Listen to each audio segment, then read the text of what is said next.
Yo, I wanna make an escape. This hateful place ain't the place that I'm planning on staying. Don't wanna remain in this drain full of old moldy stains. Like every day is the same thing, cold and it's gray. A horrible place, the space you can tell when you're in it. Cause everything you do is gloomy and you don't feel like grinning. Don't wanna admit it, all your light is gone in a minute. But you see better in the dark, like the chronicles of Riddick. Doggy bitten, clawed by kittens, slip on dishes in the kitchen. If you listen, can't avoid it, life is shit and you're the toilet. So enjoy it, all the times that you're not covered in feces. And when it gets tough, remember nothing is easy. Come and see what I'm talking about. I know you probably thought about what is gonna happen when you bottom out. Walk around town knowing this is all you have left. Just the frown on your face and the air in your chest. You carry the stress, must be why you're very depressed. Better confess you're in a mess because you're nearing your death. I'm serious, friend, my fear is that you're nearing the end. Try not to listen to the scary shit you hear in your head. Such a lonely day, and it's mine, the most loneliest day of my life. Such a lonely day, should be bad. Day that I can't stand. Such a lonely day, and there's no avoiding the pain. Guess it's just the only way when you got a poisonous brain. When you're lost in sort of the range, when you're in the darkness and your soul decays. I'm on a crazy train, I need to pull the brakes. Need to derail, cause it won't be long till I reach hell. I guess the Reaper heard me weeping and thinks that I need help. I told the devil that I'm only here to sever connection. Said I know you got a trap for me in every direction, but I'ma make it to the end and I'ma be just fine. Even though sometimes I lose sight of the sunshine. That don't matter cause I still know what I'm after. No more moving backwards, no more being a natural born disaster. The faster I get going, then the faster I will make it. This lonely curse bestowed upon me, I'ma fucking break it. This has truly been the worst and I wish I could erase it. I'm just giving you a little glimpse of how my day went, okay bitch? Such a lonely day, and it's mine, the most loneliest day of my life. Such a lonely day, should be bad. Day that I can't stand. What's up, everybody? Thank you for showing up today. Should be a nice show. Nice laid back live stream. Maybe we'll be here for like an hour and a half, maybe. Two tops. Yeah, so pretty much we're going to go over the criminal profile of Richard Allen. As you guys know, and if you didn't, Richard Allen has not been on the radar of the general public. He was brand new when everybody found out that he was the one charged with this murder.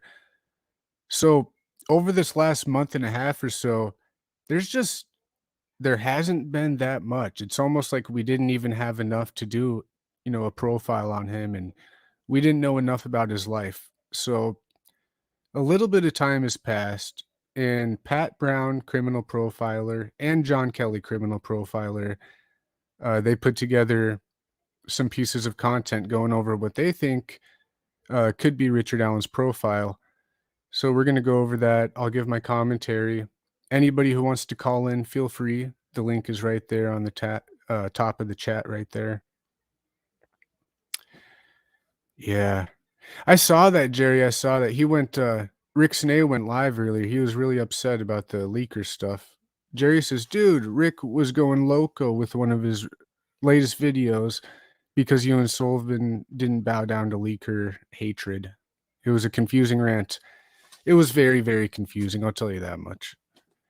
Ivy Push, it is so good to see you. I'm happy that you're here. Excellent. Yeah, let's go ahead and get started. Yeah, I don't know what's up with Rick, what he was doing.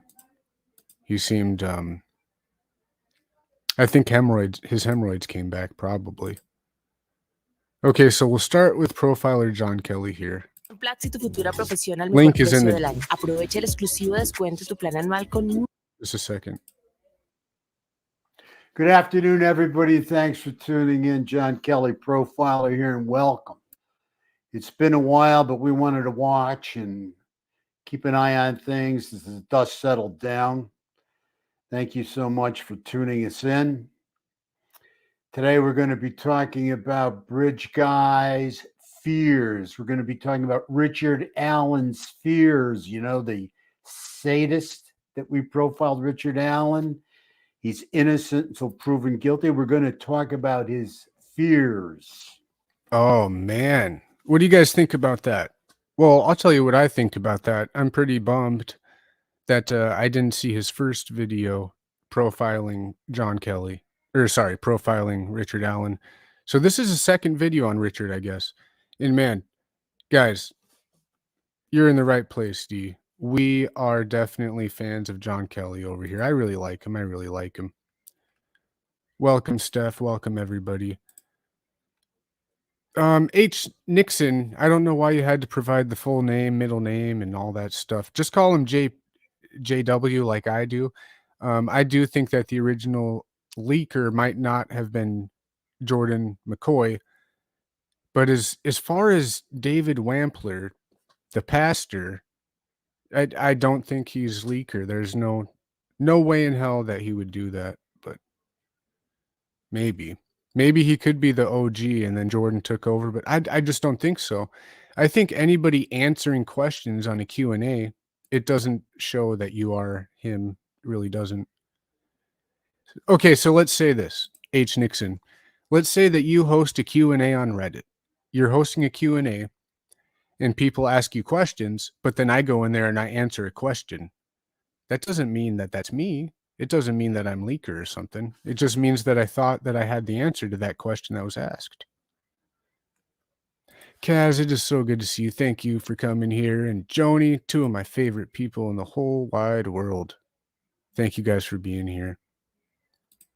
He is a beast. He is, not going to lie. Jamuki Dookie, welcome. Welcome. I'm digging the username, Jamuki. Dead City Rats, dude, what's up, dog? Good to see you, man. Yeah, that's kind of where I'm at, Ivy. I don't think that the first one was Jordan, but it was more than one person that was answering the questions. Very interesting. Yeah, I can't get my head around that pastor being the leaker, but what I can do is I think that Jordan McCoy is an attention whore, and he probably took over and started doing really bad stuff, like grooming women and getting their profile pictures, but let's see here. Is your daughter doing good after surgery, Joni? You say 2 days later she was at Thanksgiving having a ball. That is awesome. Man, I feel bad because I didn't reach out and ask you about it. I'm sorry, Joni. That's what I think too, right, Ivy? No to pastor. I can't get my head around. He's a man of. There's a lot of pastors and priests that do bad things, but 99.9% of, God-loving and God-fearing individuals aren't going to pose as leaker. But okay, let's keep going here. Just getting my commentary in. We're 35 seconds in. So anyway, it seemed he'd like to scare people. But at this time, I want to send out our condolences to Abby and Libby's families, along with the whole town of Delphi. This has been quite a journey. Most of it we've spent with you, not from the very beginning. We came in probably about a year and a half out. But, God bless all of you. I mean, you really survived a nightmare. You look at the families and all the trauma they went through, and you take a look at the trauma that just the town went through. I mean, I think it's remarkable the way you all survived and thrived in a lot of ways because you kept it going. You kept the girls out there. They've never been forgotten. Never been forgotten. It's never turned into a cold case. They were never forgotten. I want to send a special shout out to Harvey, Carol, Sandra, and their team. This is important for me because we would not be involved if it wasn't for Harvey, Carol, and his team. And, you got to understand, these folks just wanted to do the right thing. They tracked us down a year and a half into this. They asked us for our help. They asked us to get involved. They were very concerned that there was a killer running loose in the Delphi area. And, I have to send them a special thanks that they cared so much and asked us to get involved, to which we're very honored. We're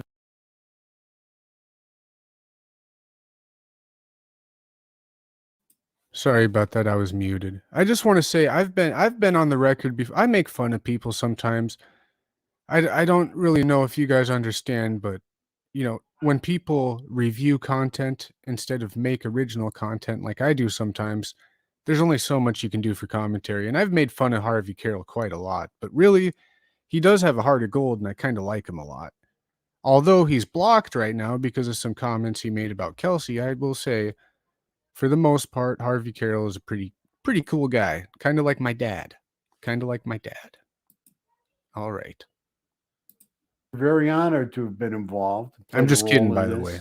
Not my daddy. And we want to send a shout out to all the great YouTubers who have respected the family and respectfully put a full court press on to find out who was Bridge Guy and who was the person behind trying to kill.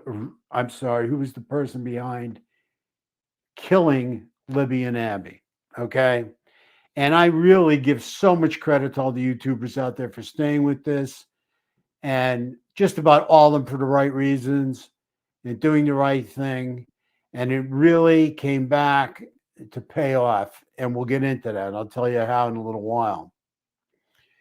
And of course, to our great audience, Dude, Sean all the Harmon's support son, man. and kudos you've sent us. We truly appreciate it. We can't thank you enough. Dude, Sean Harmon's son. Do you know how much I miss you, dude? I don't think you know. I don't want to get into some of the dreams I have at night, but let's just say your profile picture approaches me sometimes as yourself and we start talking a little bit. I just wish you'd show up a little bit more. We miss you, man. We miss you. Just really, really, really honored and humbled to be sitting here now and being able to talk to you about the capture of Bridge Guy. And again, Richard Allen is innocent until proven guilty. However, he is in prison, and he's going to sit there until he comes to trial, and then we're going to see what the jury says about his innocence and about his guilt. The other thing that really jumps out at me is that when you look at going after a fellow like this, you have to understand that there's a lot of nuts and bolts that have to be straightened out, and a lot of nuts and bolts that have to be profiled. If it wasn't for Libby and doing her video, I mean, I don't know what would have happened next. I don't know who would have died next. I don't know if this guy would have ran wild. We just don't know. Because really what cooled him off was Libby's video. I mean, there's no doubt in my mind. Okay. And for a person who used to get off on scaring people, I think he ended up having the shit scared right out of him. How about that, huh? How about that? The sadist gets the shit scared out of him. I really hope that, because look at this. It was October 13th that we know of that Richard, in this year, 2022, October 13th, they were over at his house, searching and talking to him. I don't know exactly, but that comes straight from Barbara McDonald.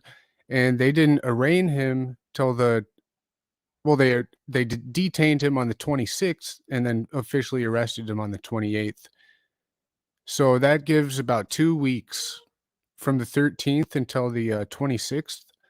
I wonder how scared he was. Some people think, why didn't he run? I wonder if there's something in his profile or psychology that would tell us why he wouldn't run. I don't know. Also, from his jailhouse letter requesting an attorney, he does not seem like an innocent man whatsoever. He seems like he is scared, he's defeated, and he's finally he's thrown himself at the mercy of the courts. Pretty weird. David, it is so good to see you, man. Fran, thank you for coming in. Welcome. Very, very good. I'm happy that you guys are here tonight. And also, yeah, make sure you check out the links in the description if you haven't. John Kelly and Pat Brown. I haven't watched very much of Pat Brown, but definitely John Kelly. He's been one of the very first people for the past few years that I've looked at and followed. Let's see. By that young little girl and young and courageous woman. She was a young and courageous woman. That's good point, Ivy. Went right at that guy with that camera, and she took a shot of him because she felt something was wrong and danger might be lurking for her and Abby. So a lot of credit goes out to Libby German. And going back and focusing on a guy who's a sadist, or who we believe is a sadist, and really got off on scaring people. Can you imagine every time he turned the TV on or went online or went on YouTube and saw himself? I mean, the chill that must have went through his body. Okay. So it's like really putting the fear and scaring the sadist, putting the fear into the sadist, right? You know, I have to also say that, you know, as ironic as it is in the way that, you know, he enjoyed scaring people, in the end, who ended up getting scared the most? Who felt the most fear? So you have to know that these guys, you know, get a high out of doing the deed and killing. Man, that's a good point, Jamuki. So there's cases in history that tell us this, and I think it's probably rare. Actually, I don't know if it's rare. It could be as common as 50-50 or something like that, but there's a lot of cases where serial killers, or serial killer types of people rather, they, like you're saying, they'll build this great idea of how it's going to feel and the rush that they're going to get, and they'll commit their first crime, and it did not meet their expectations, and they never kill again. I don't know if this is that case, but I know there's a lot of cases in history that are like that. I'd be interested to know what the percentages are, because part of me thinks that it would be rare for that expectation not to be met, but another part of me thinks it's probably more common than I think. It's pretty interesting, though. You think he relished in it? Yeah. Kaz makes a really good point. Oh my God, how this case would look if this video wouldn't exist. This girl probably solved the case of her killing. Yeah. Crazy how she had that wherewithal. Not even wherewithal is something, you know, that's not how I describe it. It's bravery. I don't know. She's braver than I would have been. I don't think I would have been able to do that. I probably would have froze. There's no question about it. But then they told me, because I've interviewed a number of them, as you know, they've told me that what it's like after they've killed someone. And I asked them, I said, well, okay, you were really high. What happens now? Now you have a dead victim on your hands. What do you feel? What do you get out of that? We're scared. We're scared. We have a body. We have to get rid of it. We have to do something with it. We've got to put some distance between us and the body. Okay. Yeah, you have a good one, Keith. Thank you for showing up today. That's also, see, the way I said that was that they weren't satisfied, so they quit. But you're saying they're not satisfied, so they keep looking for that satisfaction because of that idea they have in their head. I see what you're saying. I think some people probably do quit, but that's probably a really, really low percentage. That's probably the rarity that I was talking about. And then common would be to keep doing it to try to chase that feeling that they think exists. Yeah. All right. Okay, that's what they all tell me. So it's ironic the fear that went through the sadist heart who likes to create fear in other people. Karma comes around, right? So anyway, I look back, and when I look at seeing it for the first time, of course, we didn't know if Harvey Carroll and Delphi was just a name on the news, and 2 girls were found murdered. I can't think of a better example, Jamuki, than the Golden State Killer, right? Because he was the what's that shit called? That town, Vermilion Ramsacker, Vermilion. What's that? He broke into hundreds and hundreds of. Same thing with Russell Wilson from Canada. A lot of these people, they're like peeping toms, and then they just escalate. But I think the Golden State Killer escalated over time the most, like the worst. Vasilia? What's that name I'm thinking of? I think Vasilia Ramsacker is what it is. And then he turned into the Green River Killer, and then he turned into the Golden State Killer. I'm trying to think. Also, he would leave a lot of victims alive, and then it just ended up to where he doesn't take that chance anymore. Trying to apply these to something that I know.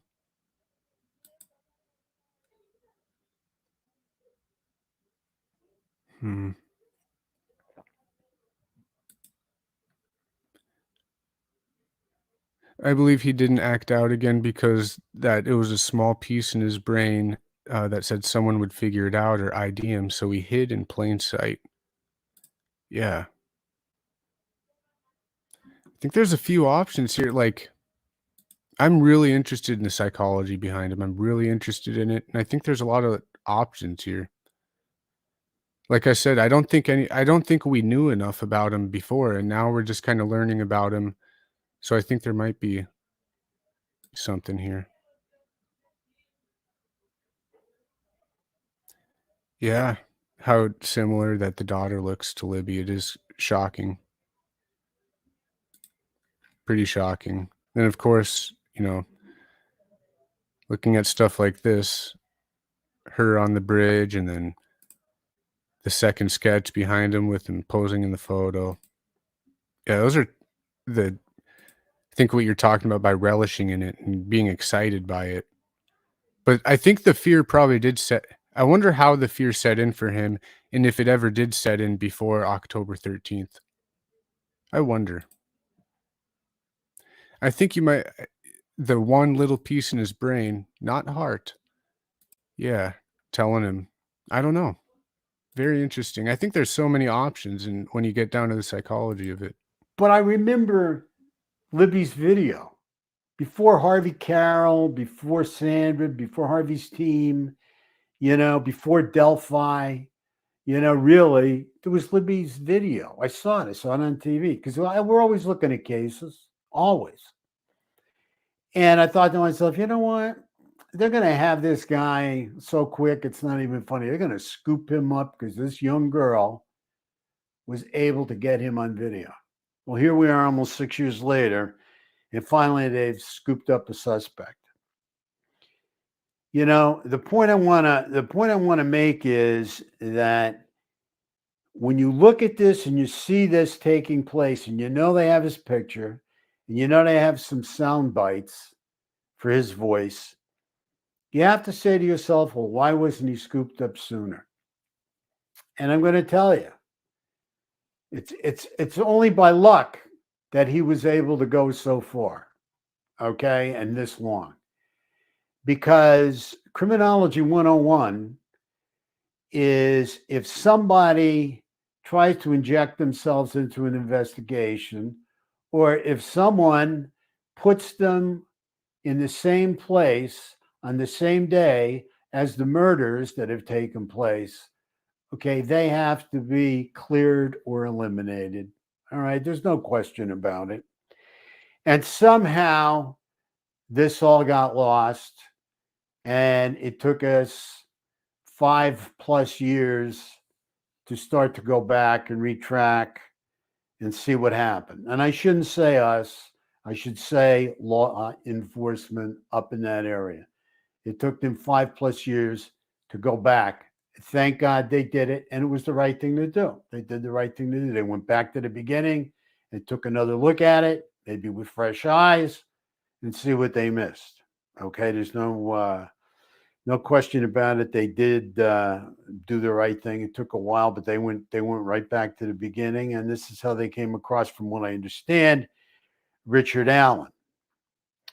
Now, the other thing as well is that when you're dealing with, these kinds of people. Yeah, Rose.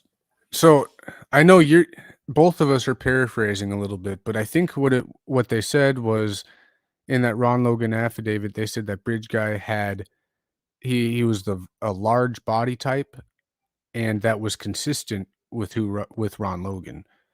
But they said the man on the bridge was, what was the exact words? They were saying how the man on the bridge is heavy set, heavy build, and it was consistent with Ron Logan. So I don't think they swore under oath that. Wait a second. Am I reading this wrong? She will be called as a defense witness. Oh, okay. I see, Rose. Wow, that's pretty smart. So the FBI agent who wrote up that affidavit and said they believe that Ron Logan is Bridge Guy, she will be called, subpoenaed, to talk as a witness for the defense. Okay. I see exactly what you're saying now. And I agree. I think that they're going to call a lot of those types of witnesses to the stand. Dan, good to see you, man. It's always okay to be off topic here. Just watch a report on the Idaho College student shooting, and FBI are going through everyone in the areas with phones, etc. That's very telling, right? Like, are you talking like a GeoNet where they get all? Yeah, I think that's what a GeoNet is. Nat Hippo, good to see you. Welcome to the chat. I wonder if the law enforcement could do voice analysis to match Richard up to Bridge Guy. I wonder too. I would say no with the audio that the public has, but if they have more audio, they might be able to do a voice analysis, the experts, but who knows how much more audio is in there than guys down the hill, because 4 words isn't enough to do that. It's hardly enough to even tell what kind of an accent he has. But I believe one of the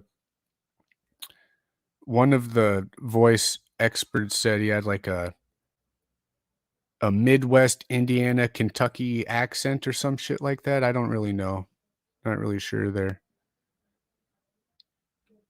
I keep taking notice of that first press conference when Dave Burston of ISP said, we're not saying that Guys Down the Hill is the same voice as the killer. They've said that a couple times, but I think Doug Carter recently was asked, and he made it pretty clear that the voice is Richard Allen, but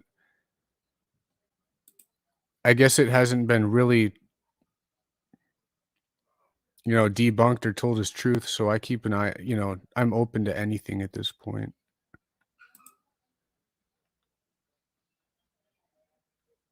Oh man. All right, I'm going to keep playing this, and I'm going to put your comments on and talk with you guys. You have to understand what's going through their minds, because they always want to be in control in one way or another. And I hope where he's at right now, he's on suicide watch. And I hope who's ever listening to me understands this. He must be on suicide watch, because, he's a real candidate for taking his own life right now. He's not looking at a very fun future, if you know what I mean. If he's found guilty, again, he's innocent until proven guilty. I just, wonder how scared he's been over the years as he's continued to not only to see himself on the different specials that were on TV, but on YouTube. And I'm sure as I'm sitting here that this guy has watched more YouTube than anybody because he is so focused on what people were thinking about him because he could see himself on there. He knew who he was. Ivy, thank you for pointing that out to us because I had my own assumptions, I guess, because we hear that Richard Allen came forward as a witness to say he was on the trails that day, but didn't see the girls. But he apparently went to a conservation officer instead of, calling in the tip or going to Carroll County or FBI or whatever. So some people might assume that, oh, he went to like a park ranger or some kind of, um, generic police that can't do anything. But here Ivy's saying conservation officers are not appointed and they have more power to confiscate without a warrant, take your property. And another YouTuber was making fun of these officers. So I've never talked about that, but I did have some assumptions. So thanks for clearing that up. Interesting stuff. We may not have known who Bridge Guy was, but Richard Allen knew who Bridge Guy was. Okay. So, every time he looked or went on there, and he had to, because he had to try some way and follow any media that was available to him that he could check out to try and get an idea of how close police were to him. I mean, that's what they do. They follow the news, and I don't care where the news is, whether it's in a newspaper, or it's on TV, or it's in the computer on YouTube. He's going to follow it. That's what they all do. And I just wonder how he's felt after seeing himself so many times, for almost 6 years and seeing all the people taking shots at him and wondering which one was going to get it right. I give a lot of credit to all the YouTubers out there, again, who've done the right thing. Because the bottom line is that, we kept him low. We kept him on guard. We kept him on his toes. I really believe he was neutralized. I really believe YouTubers neutralized this guy. And he was scared to make a move. I mean, I think he's right here.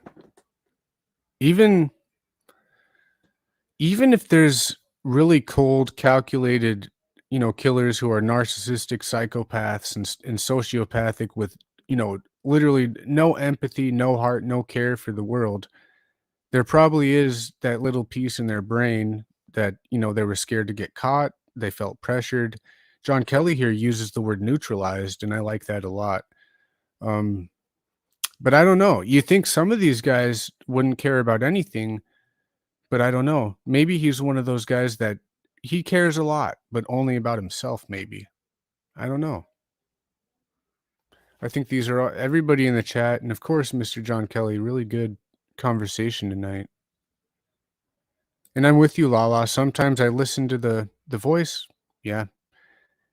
Yeah, Kegan Klein's voice is in my head too, because, his stepbrother even said that. So it makes you think.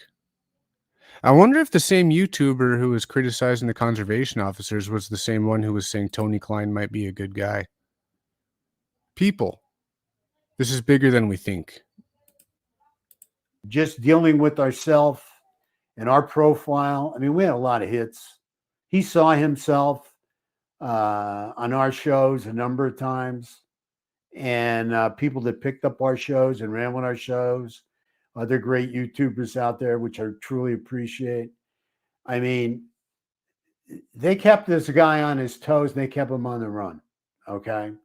And he was not acting out. He didn't act out again from what we know of. Of course, we've got to find out where this guy has been, because you don't turn 45 years old and start killing. Oh, no.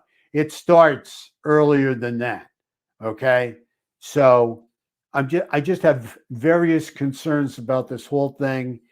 And I have to tell you that I know there were some mentions in the beginning of whoever the killer wasn't a major threat to the community or whatever. I forget how it was phrased, but I know I heard some of that.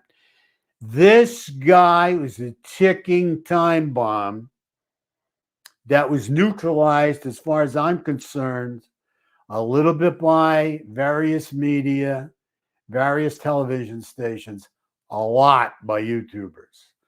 I don't think there was a night or two that went by that we didn't see this guy crossing the bridge on YouTube and saying, guys, down the hill.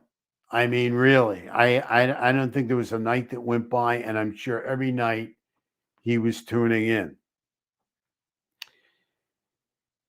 You know, the other thing that bothers me is, where did this suspected pedophile murderer get his sexual juice to satisfy himself and satisfy these sexual urges that have been going on for so long?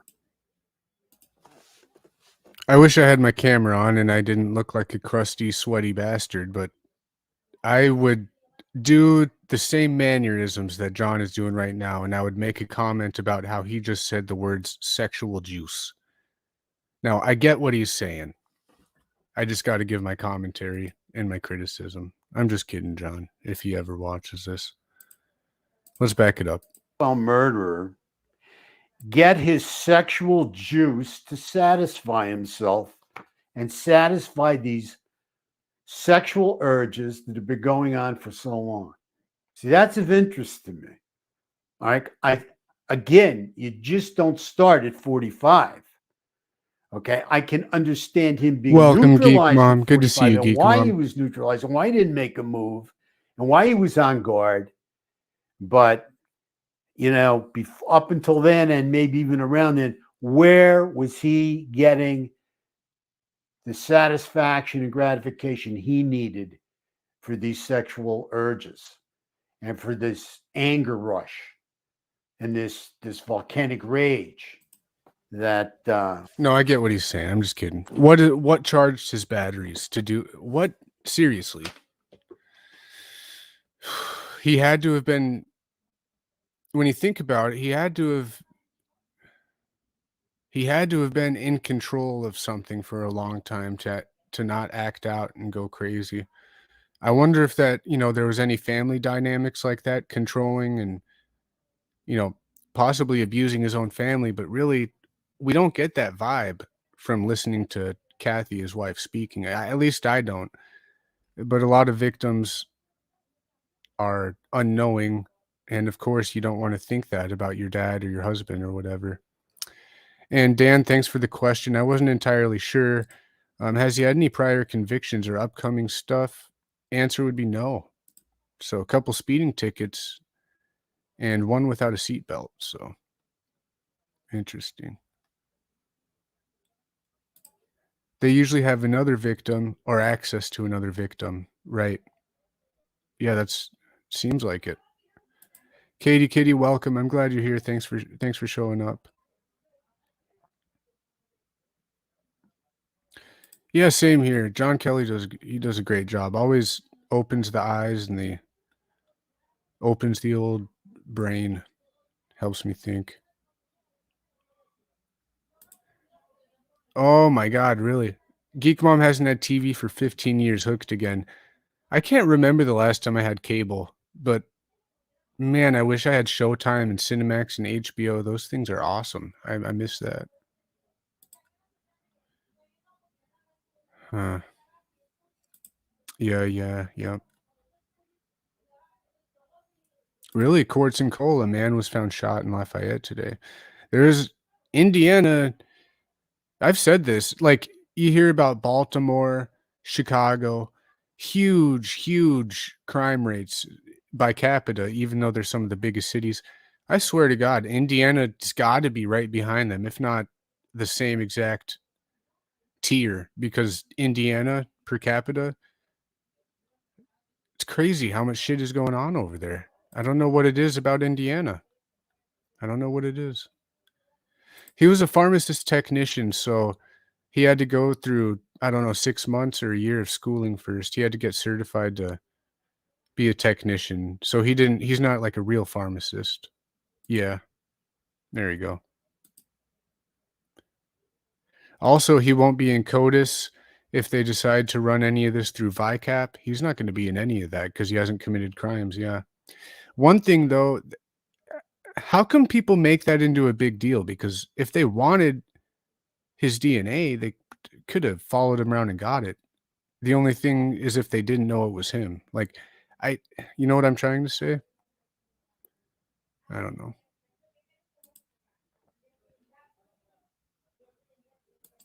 Yeah, Geek Mom, you're subscribed to all the police scanners. Shootings in Indiana almost every day.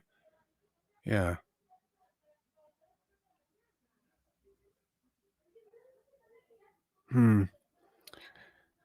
So Renee says, Richard Allen's wife might have been very controlling. Maybe he vented out his frustration some other way. I see what you're saying, but there's a couple personal stories and histories that came out, and again, it doesn't seem that way. One of the cases, and this, as far as I know, this is true. I just don't know the specifics. You might have to help me out in the chat. But one night they were at a bar. They used to frequent this bar and play pool like 3 or 4 nights a week. Him and his wife Kathy, they entered this pool, this billiards tournament, and he got kicked out in the first round. He lost, and he went and he sat at a table and he was sulking in his sorrow, and he was quiet and obviously mad that he lost. And Kathy was winning and she was doing good in this pool tournament. So as the story goes on, she gets done and she comes over very bubbly and giddy talking to him. And apparently he wasn't happy. And he said that he was going to beat the F out of her in the parking lot. And that was probably a very impulsive thing that he did. And that's probably a side of himself that he didn't show very many people. It's what I think, though. That's just all my opinion. I don't think if there was any family dynamic of abuse, I believe that it was him doing the abusing. But came out of him. He was getting it somewhere. And I'm sure that's what law enforcement's doing right now. They're looking at all aspects of this because they want this answer too. This could be part of something bigger. So I think we have to stay tuned. And that's why we've been kind of patient with this. I'm going to try to get up there for Richard Allen's trial. I want to personally look into Richard Allen's eyes. And I want to say, hey, do you remember me? What do you think? You think he'll remember me? I think so. I think he's going to remember all of us. I think so too. John is a badass, man. I think I identify with John the most because he has a history of addiction and, I don't know if he was a criminal. I'm just saying he has a history of addiction and drug use and stuff, and he turned it all around, and now he's a profiler. He's been quoted in articles about other crimes, helping them solve cases. So I don't know exactly what his full background is, but he's a very, very good guy. Very good man. Yeah. Thanks, Geek Mom. Yeah, so the person who stated that he said that was the bar owner. Yeah. And that's pretty much why I label it as truth, but it's hearsay, but it's true that someone said that, I guess. Kanga Blue, welcome. Glad that you're here. Yep, right when his name came out, a few people started talking, yeah. But I want to look him in the eyes. I want to be there at that trial. Okay? I want him to see me in that courthouse. So hopefully I'll be around and I'll be able to make it up there. I also want to give a special shout out to Tony McGivern. I mean, she's been a great source for us. We truly appreciate her work. Tony McWhat? And we can't thank her enough. And also, I really want to thank Grizzly True Crime. Gisela K. Grosley? Fantastic. You She's a mean new up and comer. She's really putting the pedal to the metal. Grosley True She's very Crime? passionate about her work. I know I'm And passionate. what really grabs me, she really cares. Thank She you, really John. cares about anybody out there that's going through a terrible crime and all these families that are suffering and individuals that are missing. Right. Shout out to She's, Grosley. she's Grosley. somebody that I give a lot of credit to, and have a lot of trust in her. I wouldn't put her out there like I'm putting her out there now. So I encourage you to check out her website. I can't thank her enough for the work she's done for us with our profile. She's, gone over everything we've done. She's written out the whole profile. She has it neatly right there in the beginning of one of her videos. We'll send you the link to it. And she's done a remarkable job with our 2 cents and what we had to say about this case. Again, we can't really thank our audience enough either. I mean, you guys have just been super. You're just the best around. There's no question about it. So those links will be put up, and then we'll have a link up there right to our auditory or verbal profile. If you want to listen to us, opining and going over the case. So, Rose, do you know for sure that Richard Allen had a relationship with this conservation officer, or that they were friends, or went to outings and stuff like that? Because it would make sense for him to go to the conservation officer if he knew him on a personal level, or he thought that he can, this guy will never believe that I'm Bridge Guy, so let me go to this guy. So if that's true, very interesting. Very interesting. I didn't know that. I haven't heard of that, actually. I was about to say I haven't seen proof of it, but I haven't even seen it mentioned. I think that's really interesting. Me too, Lotus. I got a man crush on John Douglas. Laura, Richard, and Jim Fitzgerald, they can do it, but Jim Clemente, there's something about him. Wait a second. I think I'm thinking of the wrong person. Yeah, Jim Clemente is good. He's the bald one. I remember him. I'm thinking of the FBI profiler who messed up the case, and he was in the gymnastic, the Larry Nazar. Who's that guy that I don't like? Gloria, it is so good to see you, Gloria. I haven't seen you in so long. Thank you for coming in today. Is that him? Is Jim Clemente the Larry Nazar guy? If it is, I don't like him, but maybe I'm thinking of the wrong person. I think I'm thinking of someone named Jim too, but it's not Clemente. Geek Mom probably knows. This is going to bug me. Give me a second. Let me get that.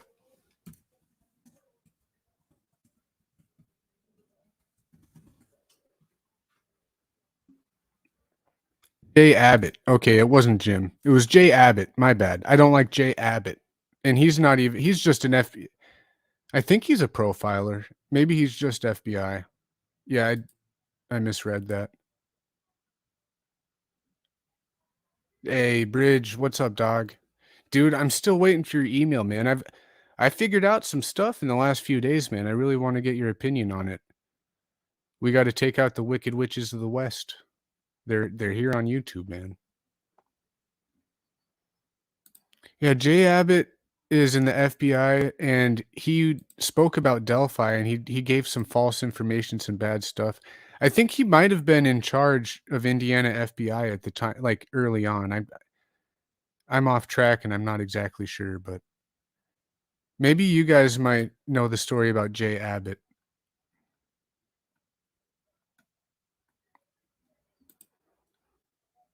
Yeah, well, as far as the John Bonet case, John Douglas might have been off, out of bounds, don't you think?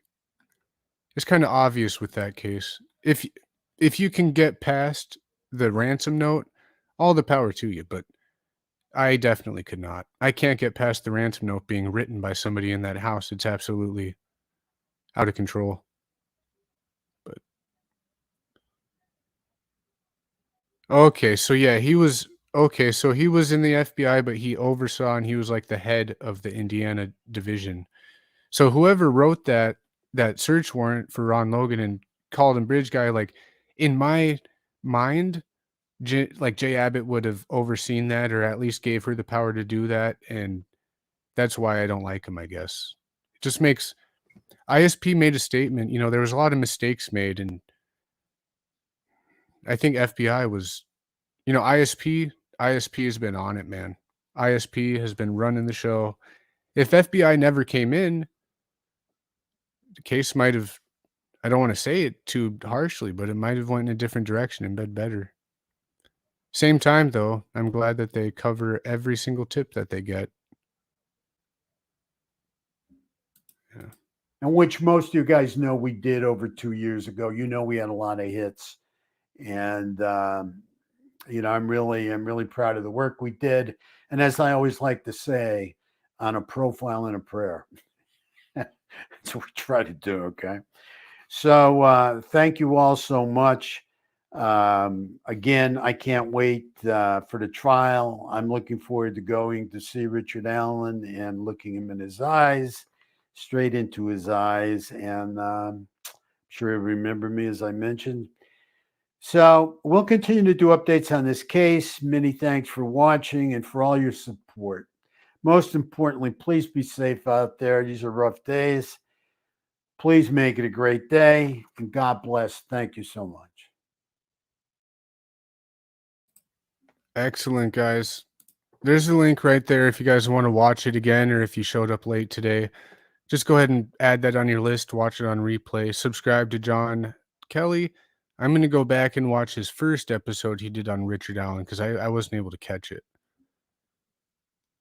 So this is the next and the final show we're going to watch. This might take a while because it's about 50 minutes long. And this is also, so this is Pat Brown's third video about Richard Allen. So it looks like she's done, a little bit of research. And at this point, she probably knows more than a lot of us do about Richard Allen. I'll say that. I don't know. So, okay. Link is also in the description for Pat Brown. The title is A Criminal Profile Answers Your Questions About Delphi, Richard Allen, and Serial Killers. This was a few weeks ago. And yeah, I don't know what else to say. Let's do it.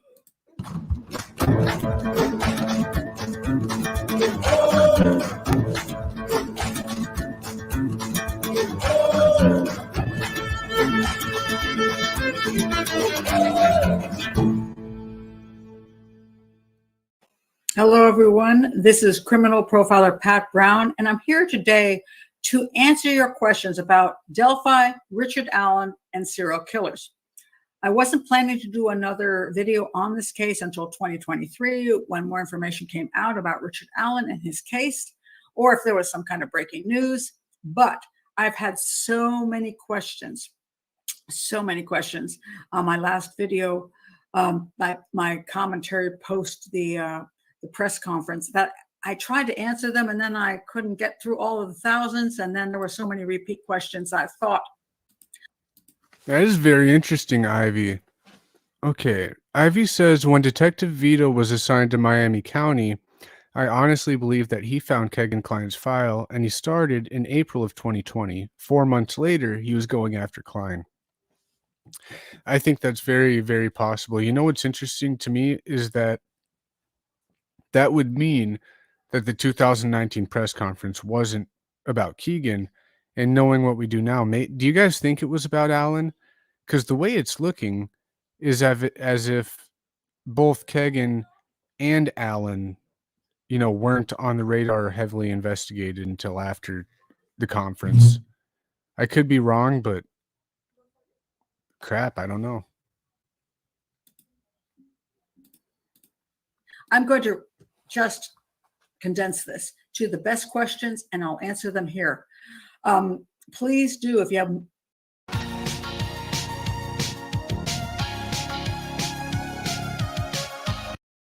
please do watch the whole video, and if I haven't answered your question, then ask a question in the comments below. I will try to answer them then. But please don't get halfway through the video and ask the questions I haven't even gotten to yet, because it gets out of hand. All right, so that's what I'm going to do. Please, but if you haven't been to the channel, please do subscribe, like, share in your true crime communities, and hit the notification buttons for anything that's coming up. If you're interested in any particular case, check my playlist. And also, there's a search engine in YouTube, and you just put in Profiler Pat Brown and the victim's name or the killer's name, whatever, and you'll come up with something, if I've done it, that's already there. So, you can check all my playlists and go through, like this, or you can just put that in there. It's a quick way to do it and see if I've already talked about the case you're interested in. If you're interested in a particular case I haven't discussed, then put it in the comments below. Okay, that's that. I'm going to get straight to the questions. All right. First one. Are they pulling a rabbit out of the hat and claiming he is the killer? Uh-oh. $1 million question. Is this all by chance luck? That's actually what John Kelly said, but it was on the topic of how come he wasn't arrested yet by luck. Let's see what Pat says. No. Because a lot of people think they're stitching this guy up. It's been 5.5 years, almost 6 years, and they haven't nailed the killer. Well, we'll just go with this guy. No, they've got better people to stitch up. They've got Keegan Kline. Nobody likes Keegan Kline. He's already been arrested. He's a creepo. He was catfishing the girls. Hey, Keegan Kline. Or how about Ron Logan? Man, he's dead. He can't object. Go with Keegan. Go with Ron Logan. They're on his property. Wow, that's a good point. That's a really good point. If they were going to string somebody up, that's a really good point, I think. If they were just going to, get this case over with quick, they had Kegan and they had that affidavit written for Ron. They could have easily blamed this on somebody else, kind of like other YouTube channels are doing, but I kind of agree with her here. He wasn't just pulled out of a hat. There's something going on. I don't know. Lied about a couple things. He's a little squirrely. Hey, he's 80. But hey, blame it on Keegan. Blame it on Ron Logan. I keep saying Keegan Kline. Stuck in my head. Anyway, this is an unedited video. I can't edit to save my life. So what you see is just that's what you fine. get in front of you. That's fine. So it's Me not too. all fancy. Anyway, they're not going to say this guy did it when they got better guys to stitch up, better patsies. So they had to have something on him to make the public believe that a family guy works at CVS. He's a pharmacy tech. He has a wife. He has a daughter. He has no criminal record. They're not going to stitch this guy up for no reason. They have to have something on him. All right, next question. Was law enforcement on to Allen for years, or were they looking down the wrong path? Okay, let me stop here and just say, I have claimed that if Allen is guilty, he's a serial killer. If he's guilty. Now, serial killers are very difficult to catch. Serial homicides are difficult to investigate. Why is that? Most crimes that occur are people that are linked. They're linked together. So it's like, he killed his girlfriend. It's a drug deal gone bad. It's a gang hit. It's a robbery. We see it on the video. The guy went into the store, pointed a gun at the attendant, whoever was working there, and the guy said no, and he shot him anyway. Okay, we got his face. Easy to identify who the killer is a lot of times. Hard to necessarily go to court, get all the Only thing that I'll say is she's saying if he's guilty, her opinion is that he would be a serial killer. My thing is, with Indiana being so weird with the murder charges, we don't know if it was accessory, conspiracy, anything in between. So if he's guilty, my thing is other people could, be guilty too. I don't know. evidence to prove it. That's the tougher part, but still, they know who did it. Serial homicides, usually serial killers pick victims that are not connected. Now, they may be aware of them, but they're not necessarily connected. So therefore, it's a almost stranger homicide, if not totally stranger homicide. And so it's a needle in a haystack. And the investigators are going, I got no idea who this is. We got, now Delphi is a kind of small place, so you can start going down to only hundreds of people that could have done it, but still, who did it? We don't know. And we got squirrely guys everywhere.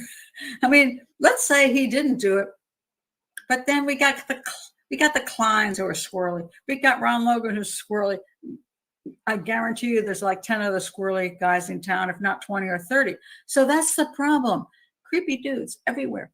And so it's hard for the investigators to say, oh, this is the guy. Very difficult. And also, it's just the hardest investigation ever, which is why you have serial killers who are caught 30 years after the fact. And then they go back and say, oh, they've been killing since whatever decade. All right, let me go here. Were they incompetent? I don't like the word incompetent. A lot of people are not as well trained in a specific area that they could be trained in. And if you're in a smaller jurisdiction, let me tell you, you're lucky that you get any training at all. People don't like to hear this, but Federico, Federico. no ir al almuerzo. Oy, oy. I love the ads. I know it personally. I love them. Let's see here. Yeah, so his daughter is like out of high school type of. I think his daughter is a little bit older than Kelsey or something like that. I could be wrong. I think that's about the age. Yeah. Yeah, she's pretty funny. Talking about squirrely guys. Gotta love them. Because I have, well, I'm not going to go there. All right. So unedited. I'm not going to be, I can't edit what I say out. Anyway, I have enough experience to know that. Yeah, his daughter is biological and older than Kelsey. You know, that's pretty much all that I got. Not really sure. Okay, 20. Okay, so she's, you know, way older than Kelsey, kind of. She's about my age. I'm 29, so yeah. Many detectives become detectives because they just move up from the street. They're great cops on the street. Wonderful. And then they move up. How do they move up? People like them. They drink at the same bar. I don't know. They move up, especially in a small area where there's not too many people to move up. Money for training is like zero. And that's the fault of the public. Okay. Zero money for training. So therefore, yeah, I don't know how long you've been into this case, Dan, but they just mentioned, like, this is his daughter on the same bridge that Libby and Abby were accosted on. And I'm not, you know, it's not proven. I don't know if he took this picture, but I mean, it's a little weird, don't you? I mean, come on, a little bit weird. I know you've probably seen this one too, Richard and his wife posing, and there's a, you know, in the background, there's that sketch. A lot of kind of weird things. I mean, you kind of think yeah, there's him in the blue coat. Here's his build from a distance. I mean, you look, really, if you look at him in his jumpsuit and his cuffs around him, he looks exactly like Bridge Guy's, you know, stature. I mean, he looks, the shape on that man is ridiculous. He's got that Bridge Guy shape. most people who become detectives don't get training. And people don't understand that. They like get zero training. They don't go to like 6 months of training on how to analyze crime. No, they just move up and they learn on the job. And if you're in a big city where you've got lots of crime and you've got great mentors, you might do well. Some other areas, well, you know, you're kind of on your own. I do not blame the detectives. They do their best. And then there's another problem. Some detectives are super logical, my kind of profiler, and detectives are profilers in their own right.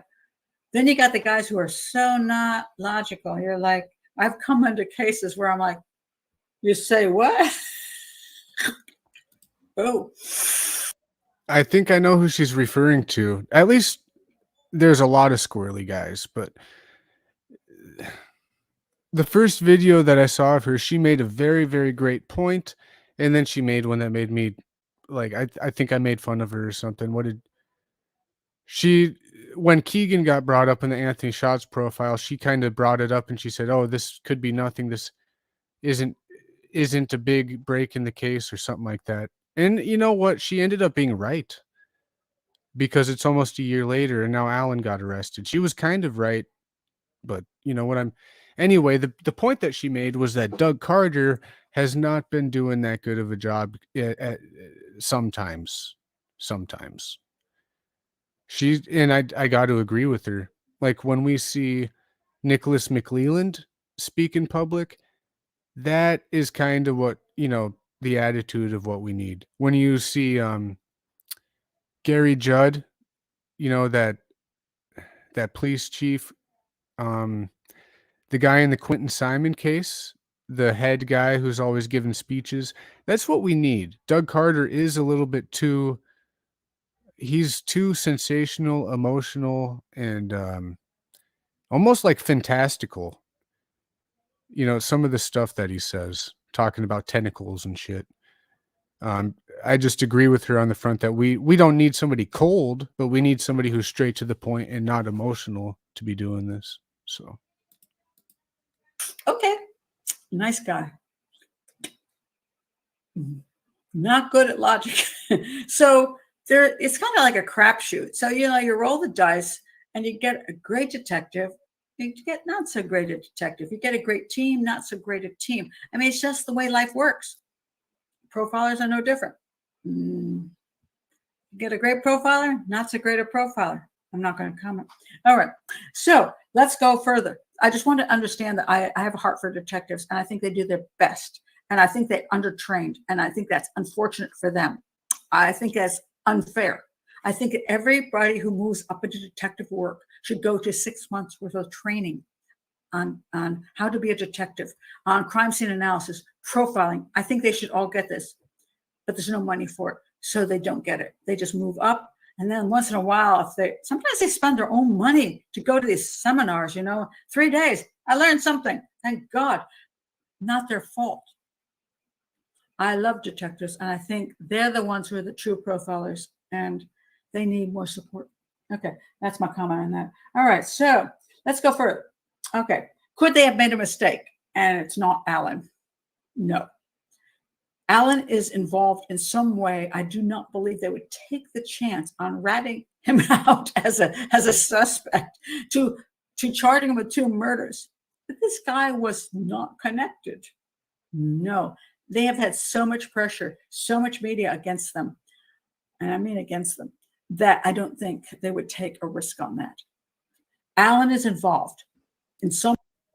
okay. Dan is asking, is the only proof given publicly at the point the photo similarities? Trying to think, what do we know about the public? So, I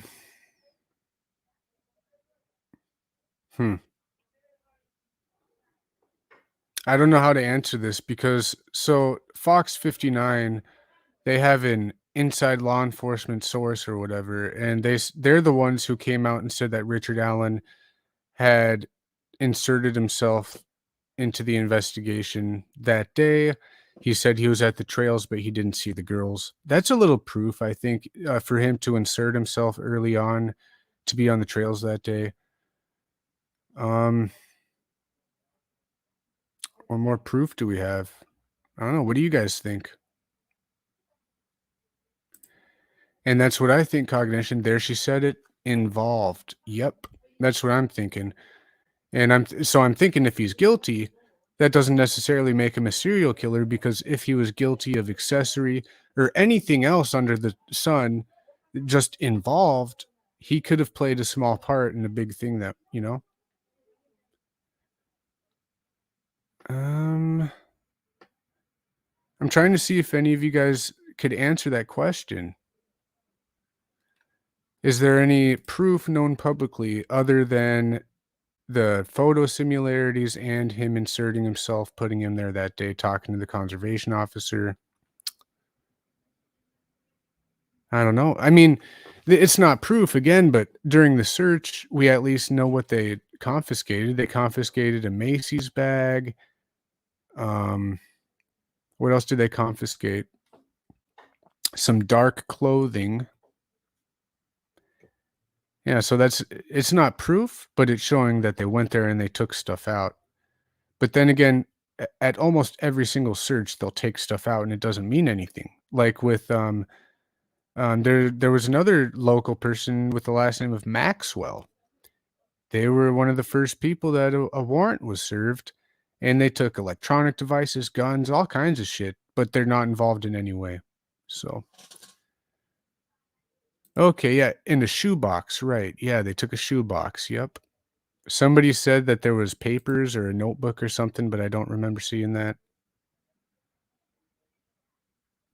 Did they retrieve DNA from the scene?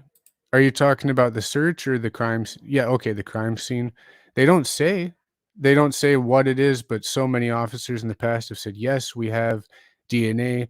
Like Robert Ives said, we have DNA, but it might not be the type you think. Doug Carter says there's DNA. Tobe Lesenby says their DNA. Tobe Lesenby says they even have a partial print. So, I don't know. Dude, Cryptex, what's up, dog? It's good to see you, man. Good to see you. Yep, it's all sealed at the time being. All sealed, yep.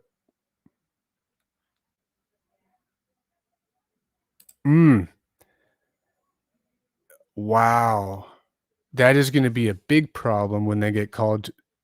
That would be a big problem if they get called as defense, by the defense. Technically, they did, huh? Because after they did the search warrant in Peru, they said there's no connection to the Delphi murders. Is that technically clearing them? I don't know, but it is questionable. Yeah, everything that they've said can make us question, and it fits. It might be animal hair, but they've never said anything publicly that's solid. But I think we can be led to believe that it's definitely an option. They asked everyone on the trails that day to go in, yeah, but he didn't go in. He talked to the conservation officer. He didn't go to Carroll County. He didn't call the tip line. He just went to that conservation officer who probably wasn't even a part of the investigation.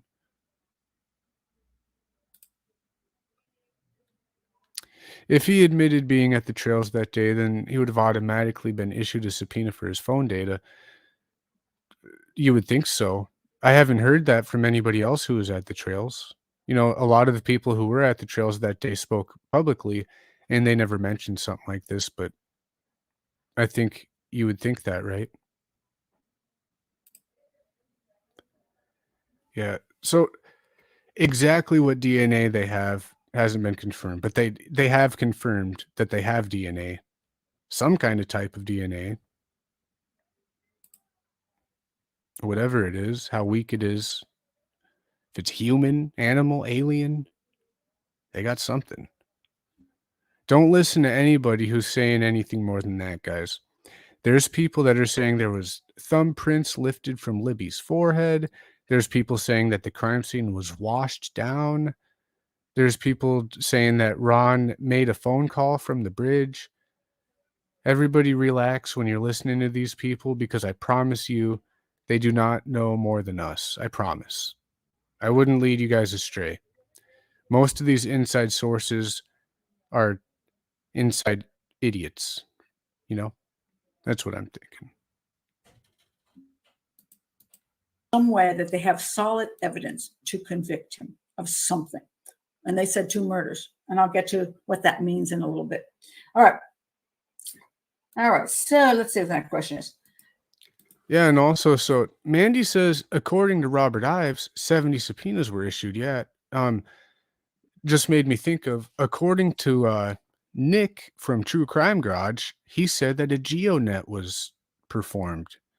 He said that they subpoenaed everybody traveling down that highway that day, and or in the location for a certain amount of time, they got subpoenaed their cell phone records. I can believe that, but then again, a geofence warrant is probably one of the most complicated things you'll ever have to get, and it's very hard to get one of those. And how would he know? Nobody said that. I'm just so sick of people saying stuff that's not, you know? Yeah, she's gonna strike me if I keep pausing her like this. Mm. Okay. Why is law enforcement not releasing more info? Because it's none of your damn business. Sorry. I know that you like to learn things. I know that you want to know everything. You know, why we're like citizens of this country. Why can't we learn everything? Because it's none of your damn business. I'm sorry. It's just none of your business. In a sense that the most important thing is this case goes to court, that the prosecution is successful. These two girls are important. Their families are important. You, quite frankly, even the people listening to me, are not that important. I'm not that important. This guy, if he's guilty, is important. These girls are important. You go, Sorry, I girl. don't have a lot of sympathy for that. Yeah, you might go. want to know because we're all curious. I'm curious. You're curious. But it's not our right to know what they've got because they have to protect the investigation. So get over it. All right, let's see. Now the question, here's another interesting question though. Is it because they've screwed up? Or is it really that they got the right guy? Okay. Now, that's not an unreasonable question. They could have been going down the wrong path for 5 years, and this guy just popped up, and they're like, ah, crap. It is that guy. That's embarrassing, but it's not necessarily their fault. Because again, as I say, serial homicides are difficult to investigate. They're difficult to prove. It's difficult to come up with the right guy. So Maybe that's what Doug Carter meant by the tentacles. There's just so much different paths that they've had to take to get them to this point. I don't know. Don't blame the detectives. If for 5 years they were looking at the Keegans and Logan and other creepy dudes and had no clue this guy was there. But it is embarrassing. I mean, it's like, oh man, now we got evidence on this guy. And I have a heart for what they're dealing with. But is it possible that they had no clue this guy existed? Yes, absolutely. Oh, all right. So let's go further. How would Alan get through an interview? Isn't that funny? We're never going to get rid of this. Darn it. Isn't it funny how all these sources, yet not one leaked the search warrant on Alan's residence on 10/13, and no source leaked his arrest on 10/26? Where were all the sources? Where were all the sources when we needed you? Great point. Yeah, out of control. Interview with the police and not raise suspicions. This happens all the time. So many serial homicides.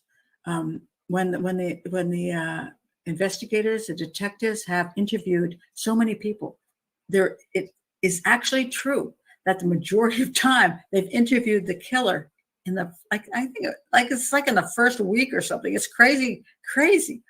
Really early on, they've interviewed the guy and let him walk and let him go away. Had no suspicions. And why is this? Well, it's because people are, even detectives are looking for a guy with a hump on his back. Yeah, really rude. Yeah, I like killing girls. Not true. She's Most funny. of the time, it's a guy who plays pool. She fits in. Football. She fits into. And the they're club. like, they talk to the guy, and they're like, hey, I'd have him over for a barbecue. And they don't see it in him because he seems normal. Now, mind you, I will say this. Serial killers are psychopaths, and they're not normal most of the time. But they can get through an interview. They've learned the methodologies. And so I do not blame the detectives for interviewing a guy and saying, I had no clue. Maybe not. All right. Let's see. Is he the guy in the sketches? And why are there two different looking guys in the sketches? And why does Doug Carter think he is a combo of both? This is kind of funny because there were these You got this, which is the video, which is, I think, the absolute great piece of information, because this is real. The sketches, if you have the two different sketches. Okay. When the police asked, did you see somebody? First of all, we don't know if they saw the right guy. Secondly, we don't know if they can describe the right guy properly. Now, I say this because I personally suffer from what is a kind of a version of face blindness. I can't identify anybody to save my life. I have put up pictures of people and had my subscribers and my viewers go, that wasn't the same person. I'm like, really? That wasn't them? I can't tell them apart. I'm the worst witness ever. I'm a horrible witness.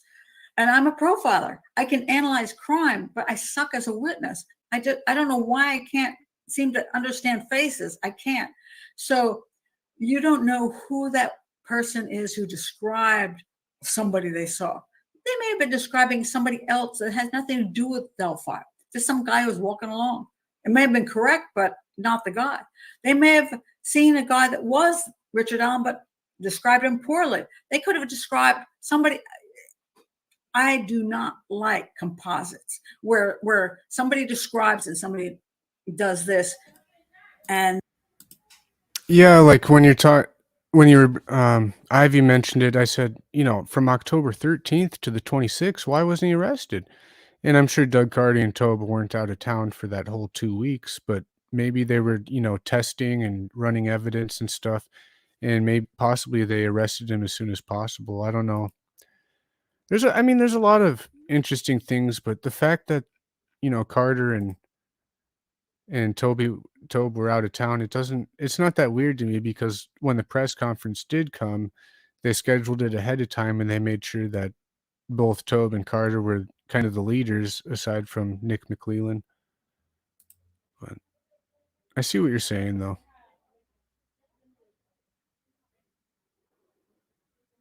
Yeah. I've never known of anyone claiming to be LA leaking info, though. Well, that's Leaker claimed to be part of law enforcement, and Mike Thomas is talking to several people, but he just retired and he has a suit.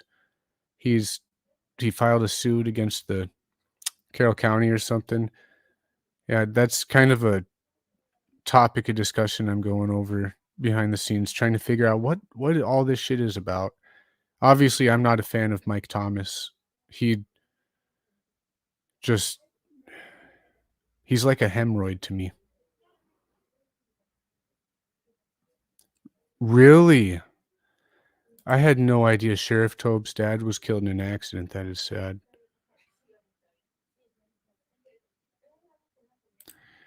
Leaker said that he was not LE early on. See, if like we were thinking, if Leaker was, there was an original Leaker and then a fake Leaker, or a mix of other people too. Yeah, maybe the first one was real or something, and they told the truth, said they weren't part of law enforcement. Maybe their wife was a secretary or something. That's a possibility. But as we know, Jordan McCoy, the main man Leaker, who's been around the last 2 years under alt accounts, he claims he's, has affiliations with law enforcement and stuff. And yeah, also Murder Sheet source says that I've heard different rumors of who the Murder Sheet sources were. I know they've talked to Mike Thomas. I don't know why anybody does anymore, but I heard that they even had a source with possibly like a retired Miami County guy, but I don't know who anybody's sources are. But Mike Thomas ends up being like everybody's main source one way or the other. Okay. Yeah, so that's why Sheriff Tobe was out of town, because his father got killed in an accident. Yeah.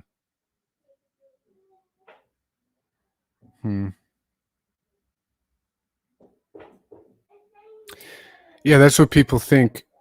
What happened was a guy answered one of the questions, and he answered it as if he knew for sure what happened, which happened to be that guy, JW, a pastor at a church.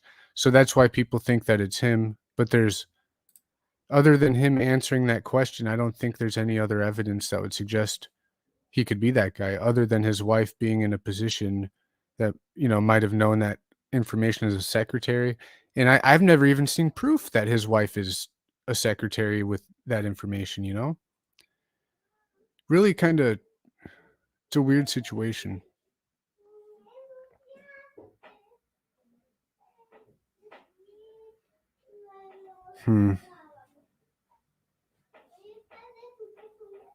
Yeah, the pastor's the one who, not the pastor of Delphi, but the pastor of a different town. He answered one question, and then people started questioning him, calling him leaker, so he left. I wonder what the Sunday service was the day, the following Sunday service was after that. It was probably really awkward.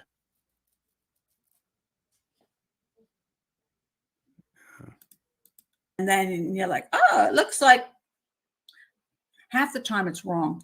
So, and so then Doug says, Doug Carter said, oh, okay, so you put them together and look like him.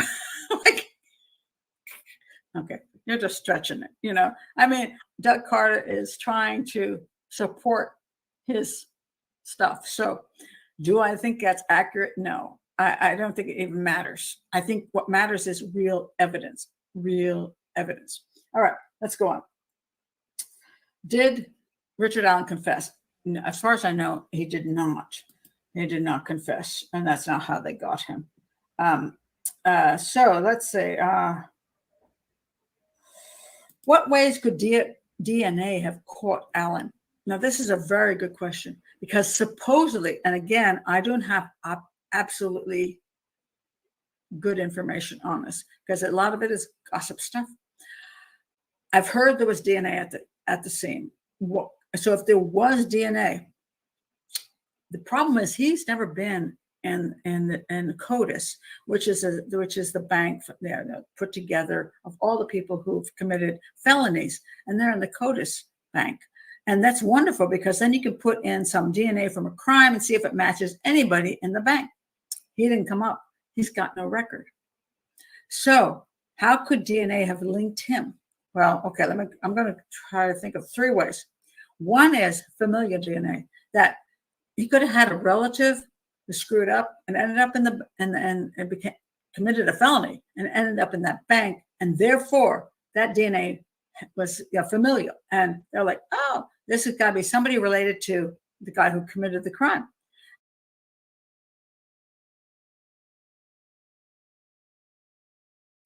Oh, sorry. So Kagan Klein saying that he was sitting in the red Jeep could ruin the trial. Here, I'm just going to read what you said. Okay.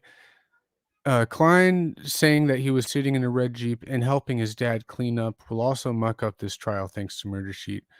Well, the one thing I just wanted to make clear is that Kagan Klein did not implicate his father in that.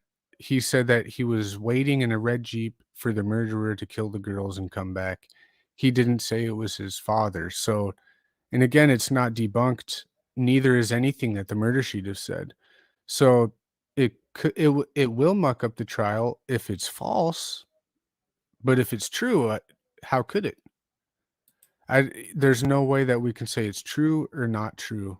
And like I said, that goes for everything that Murder Sheet has said so far, because all of it ends up being true or not debunkable. But and if I'm wrong, let me know, because I always, how I am. And then they narrowed it down. The second part is that there's a genealogy thing these days where people put their DNA into genealogy, and then it all matches, at least in a certain area of group of people. Could have happened. The third possibility is they had some information on him, and they hung out until he drank something from the cup, and then he was too lazy to throw it in a trash can, so he just left it on a table. Happened in a recent crime that I've analyzed, and that was exactly how they caught the guy 30 years later. So, the guy doesn't know how to throw his crap out in a trash can, make you slob, And so they're like, hey, so that's that cup sitting on a table outside of an eating establishment. Bam. It's free game. It's not something you can't grab. So you Like, see, if they suspected Alan before this and they followed him around and got his DNA in some unconstitutional way, the case would probably be jeopardized. So, if in fact on 10/13, when they announced themselves and spent time with him, if they got his DNA then, that's not that's in the time frame. That's about right to get a hit on DNA. And also with the conspiracy theory of the possible animal hair, we know that there was, police did some digging on his property. I think it's possible that DNA was ran, whether it be his or an animal or anything else, something off of those dark clothing items that they took out, even prints on the Macy's bag or whatever. That I agree. I think they sent whatever it was to the lab. Oh man. Yep, no worries.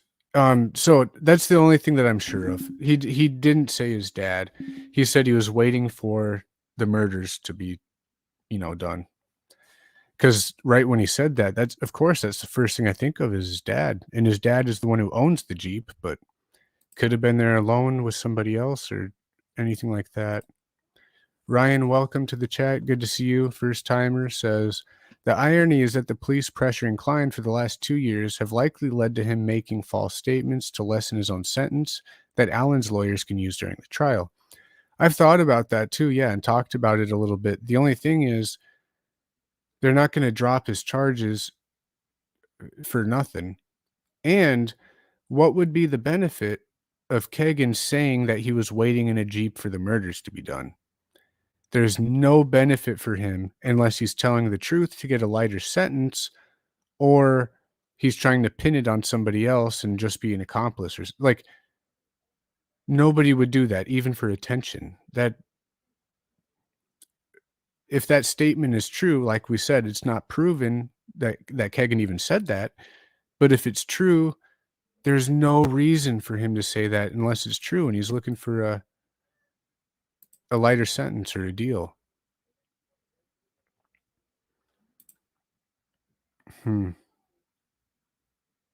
Yep. Yeah, and remember Kathy, the wife, she was a veterinarian or a veterinarian assistant, maybe. I'm not sure exactly, but yeah, worked with animals a ton. Possible that Richard Allen only abducted the girls, but the Kleins and the others did the crime. Needed the extra time to put pressure on him to crack and finger the killers. I think it's possible it was an abduction gone wrong. I agree with, Ken Maines, former cold case detective. He kind of had an idea like that in his first video, and I've always thought about that. Yeah.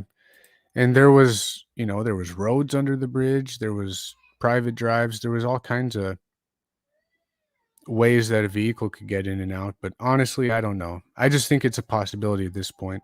Same way I feel about the girls being moved and staged. I think they were moved in a very short distance and staged, but if it turns out that they were moved like a great distance or something, I don't think so, but I think it's possible because I'm not going to sit here and debunk anything that I don't have proof about.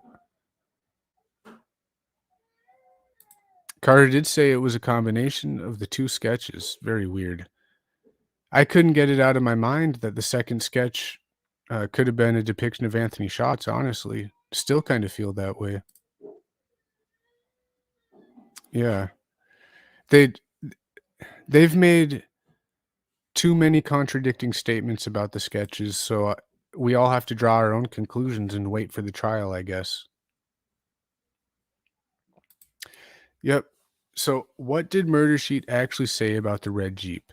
They said Kagan put himself there. Kagan said that he was waiting in the red Jeep for the murderer to kill the girls. And he didn't say that it was Tony. He didn't name who it was.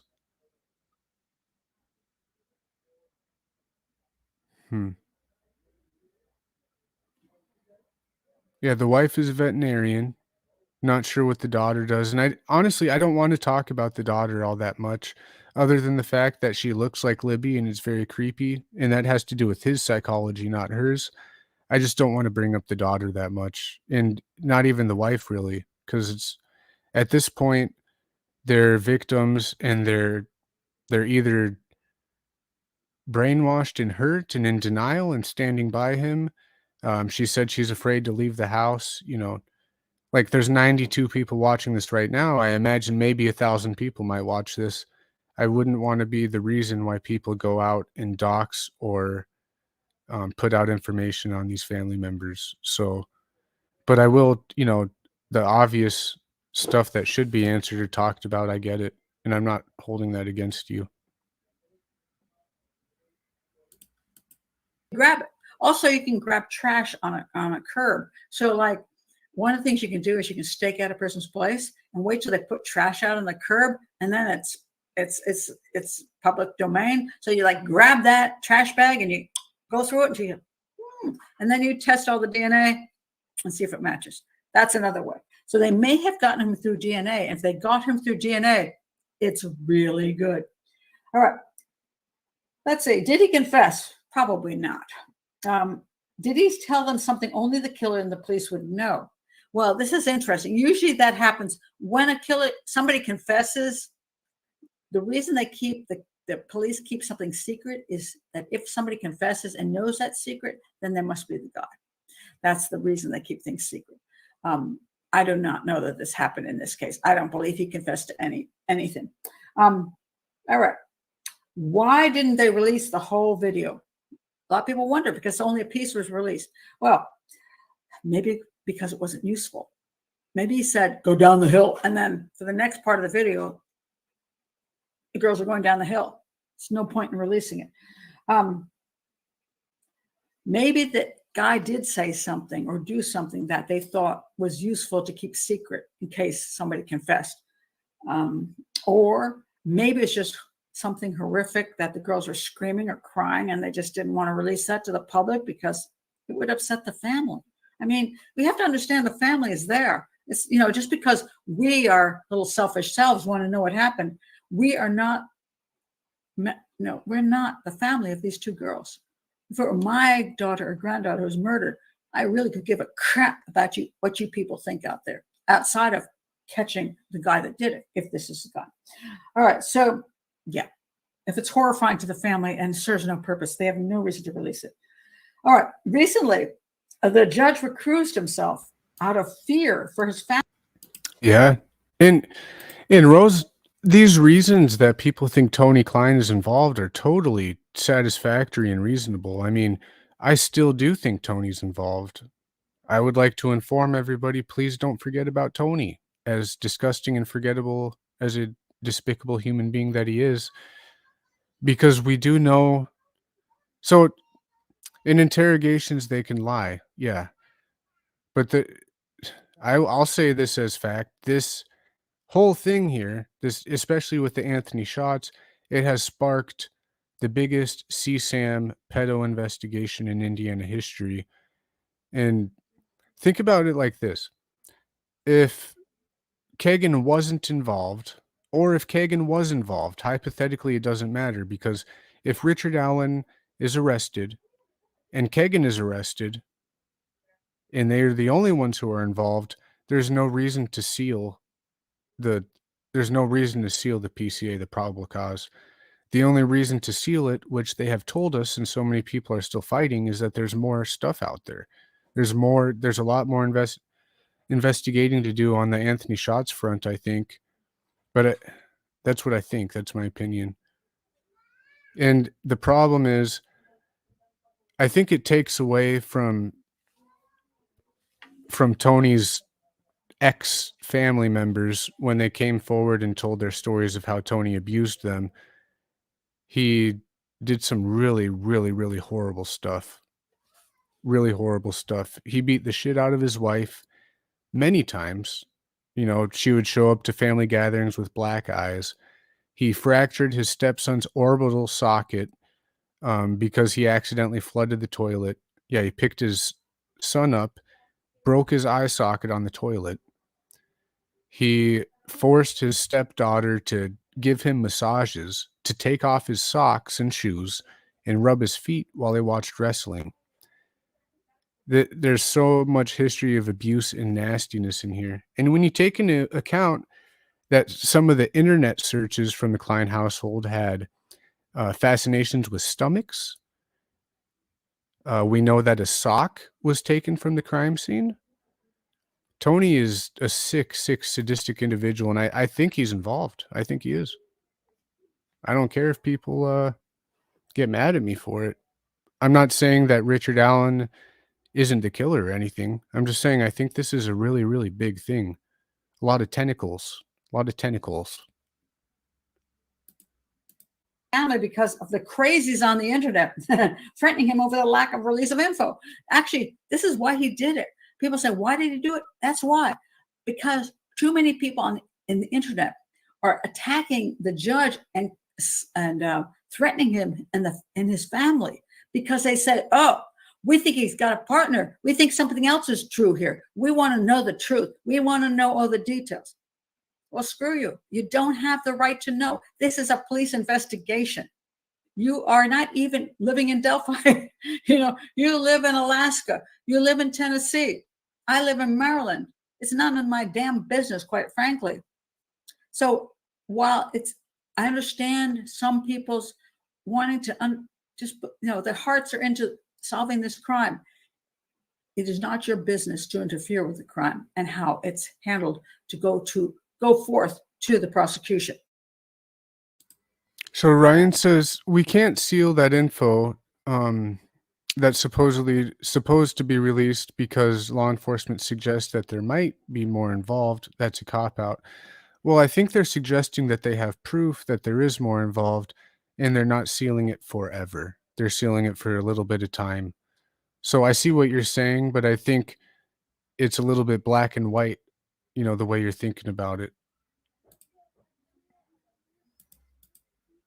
And threatening a judge is despicable. And I know some of the channels that do that. It really bothers me. All right. I'm going to go on to the next part, which is the basic crime. Why did the girls go down the hill? Did he have a weapon? My answer to that is yes. I can't imagine these two girls, just because some guys go down the hill. They're like, say what? Say what? No, he had to have something to threaten them with. A gun or a big knife. Something to scare them into cooperating. Otherwise, they're not going to cooperate. They're not 5 years old and have no clue. They're like, at that point, they would know something's wrong here. And unless they had some guy threatening them with a weapon, they're not going to go down the hill. They're not dumb. Next question. Was this a robbery gone bad? No. What the heck would two young girls have to rob? No. Did they see something they shouldn't have? No. The guy was just walking along. He wasn't like conducting a drug deal with, some huge Mexican cartel. And two little girls, really, quite frankly, aren't going to remember much anyway. Yeah, no. Were the girls raped and then murdered? This information has never been made public. Do I believe there was a sexual component to this crime? The answer to that is yes. I believe that this was a sexual homicide or sexual homicides. Now, what a serial killer does is when he hones in on This is very awesome because she's going to be able to describe this way better than I can. And the short answer is that it can be sexually motivated. Murders can be sexually motivated for control and power without, graphic, like penetration or rape. Things can still be sexually charged and sexually motivated. And I think that's what John Kelly was speaking about when he was talking about that motivation and where that sexual juice comes from. You guys will have to hit the replay if you didn't hear John talk about that one, but she's about to explain it for us. Victim or victims. He wants to enjoy himself with them. Sex often comes as part of that enjoyment, also part of that humiliation, part of that power and control thing.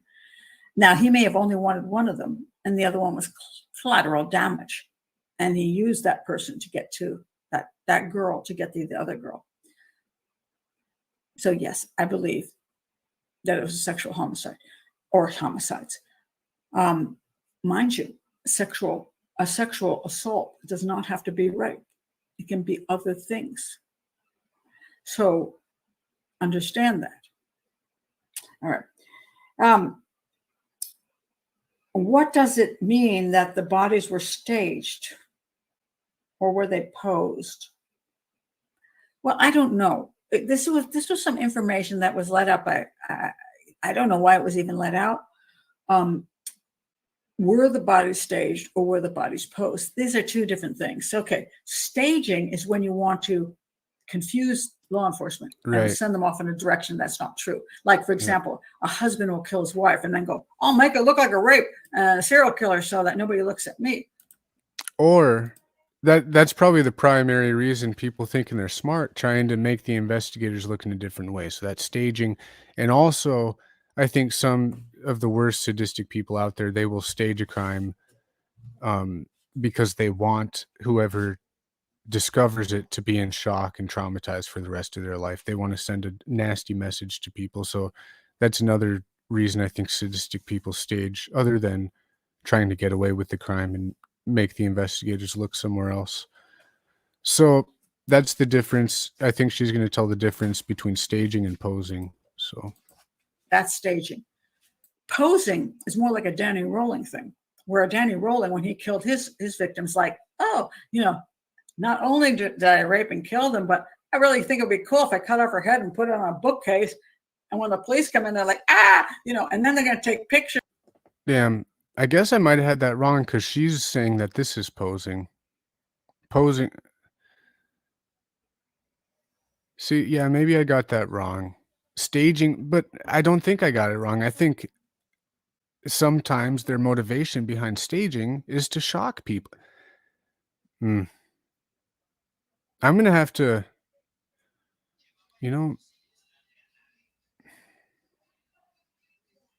I'll take, I was wrong on that one. Good job. Good catch. And cool crime scene photos that last forever. That's staging. Do I know that the girls were posed or staged? I'm sorry, staged or posed. I'm not sure what I just said. Danny Rolling posed them. He didn't stage them. There you go. Non-edited. Okay, so I don't know if the girls were staged or posed. I do not know, because this is somebody's opinion. And I don't know what they saw. I haven't seen the crime scene photos. I don't know what's true and what isn't true. Yeah, there was a handful of people. So everyone needs to know that Ron Logan gave copies of the search warrant on his property to a lot of different people when he was trying to clear himself. And instead of releasing that, what a lot of people did was kept it to themselves. And that's where I think some of these inside sources come from, because they have that, that little document that nobody has. And they, they're the ones with inside information now. Pretty weird.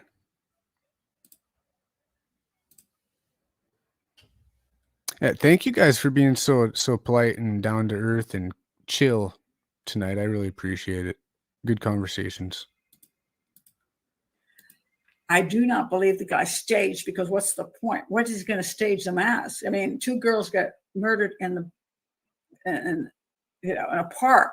It's usually a sexual homicide. What's he going to stage them as? I don't get a drug deal gone wrong. Did he throw cocaine on them? I mean, it makes no sense. Posing makes more sense, that he thought it was amusing, that he put them in positions that he thought were really cool. But do we know that he posed them? I don't know. I've seen crimes that claim posing when it's really just the way the bodies fell.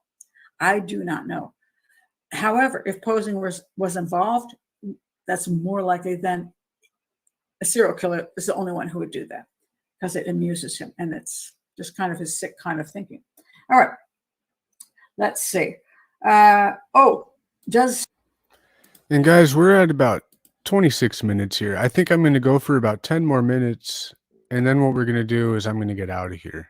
I'll be back tomorrow though, but yeah, let's listen to this for 10 more minutes. What is she doing? Did she bring up is that a Cosmopolitan? What is she talking about later on in the show? Oh no, that's something with true crime. Okay. Staging show remorse, or that he knew the girls. And I think they're meaning posing too. No, there's no remorse. The serial killer doesn't have remorse. He could care less about the girls. That's why they killed them. You know, I wouldn't have raped and killed the girls if I cared about them. No, so staging or posing has nothing to do with anything as far as remorse goes. There is no remorse. All right. Did he take a souvenir? I don't know. They say that he did. And this may be what caught Richard Allen, if he actually did take souvenirs and he is the guy and he put them in his house. Sometimes serial killers do take souvenirs because they like to go back. It's like a photo, you know. If they don't have a photo, they can have underwear, they can have something else cool, and they can go and look at that and, oh, you know, people when they travel buy souvenirs all the time so they can put them on their, you know, on their mantle and say, look, I went to the Grand Canyon. But this guy, he went to the bridge, you know, that's exciting for him. Oh, let me stop here just one more time to say, well, I never even said it. I do not know if he is guilty of the murders of these two girls. He has only been arrested and charged. He is innocent until proven guilty in a court of law. Okay. All right. So, but if he is guilty and he took a souvenir, that might have been what got him caught. Because souvenirs are something you keep close to you and you can keep looking at, and it keeps bringing back the exciting event over and over and over again. And that's why we do it when we travel. I have a lot of souvenirs from my travels around the world.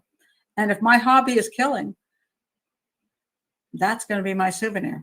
Now, do most serial killers keep souvenirs? The answer to that is actually no. Most serial killers do not. They just commit the crime and walk away. So it's overstated that they actually keep souvenirs. Why didn't he get rid of the phones? Oh, that's a good question, because this video is huge. Why wouldn't, if he committed the crime, why wouldn't he get rid of the phone? Well, two possibilities. One is he didn't know she actually videoed him, which he may not have had a clue.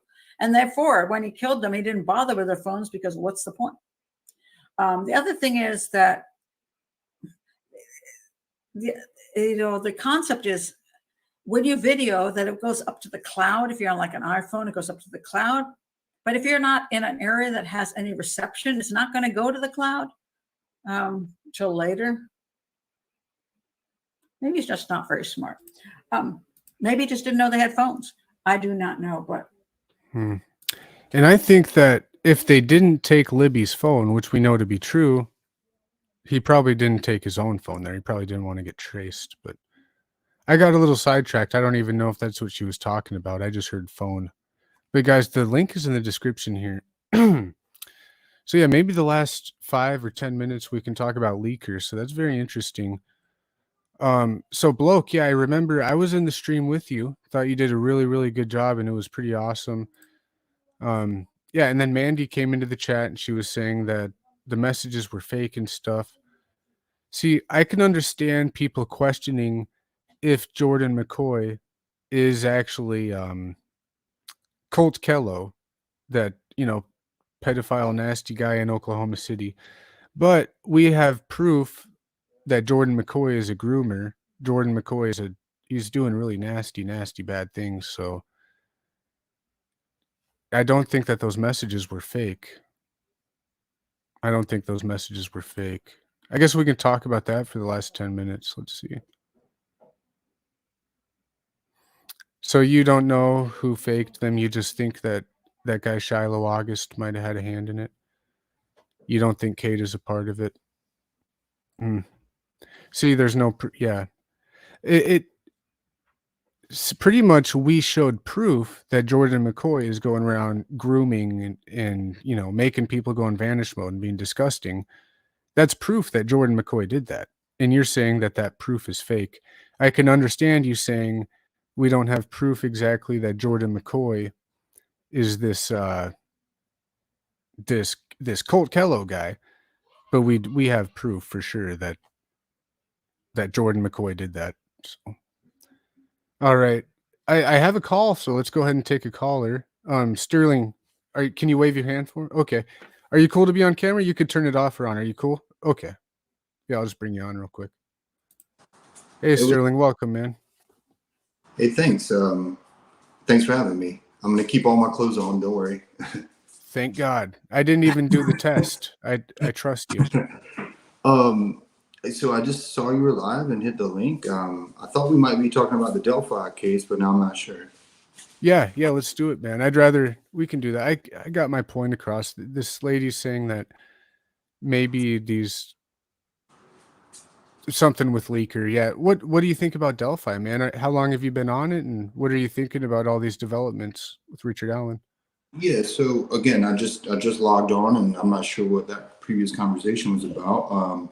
But yeah, I've been following it. Gosh, maybe like at least like 3 years or so. Maybe like close to 4. It seems like maybe like right when that second sketch came out.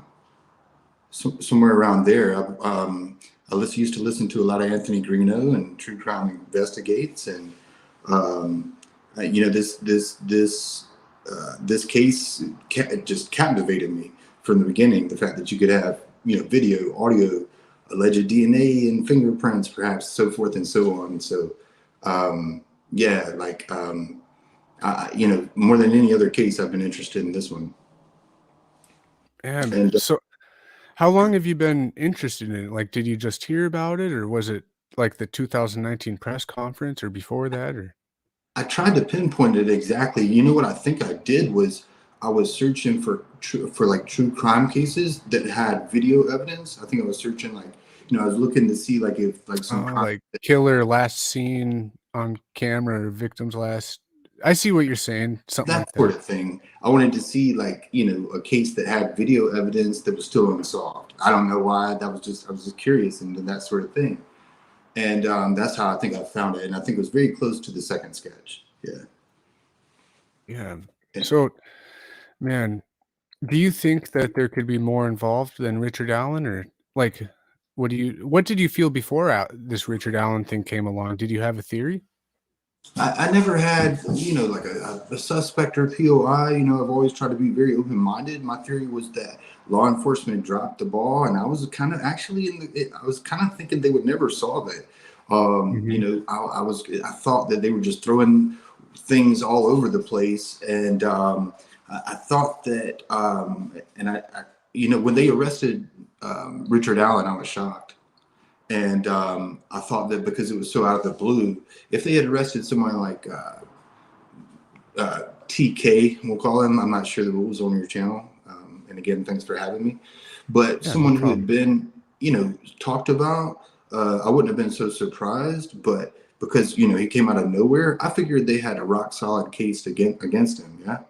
Mhm. And I guess once this whole probable cause, and this whole case is been crazy. And so why wouldn't it be crazy now that they've even arrested someone? Isn't that just fitting?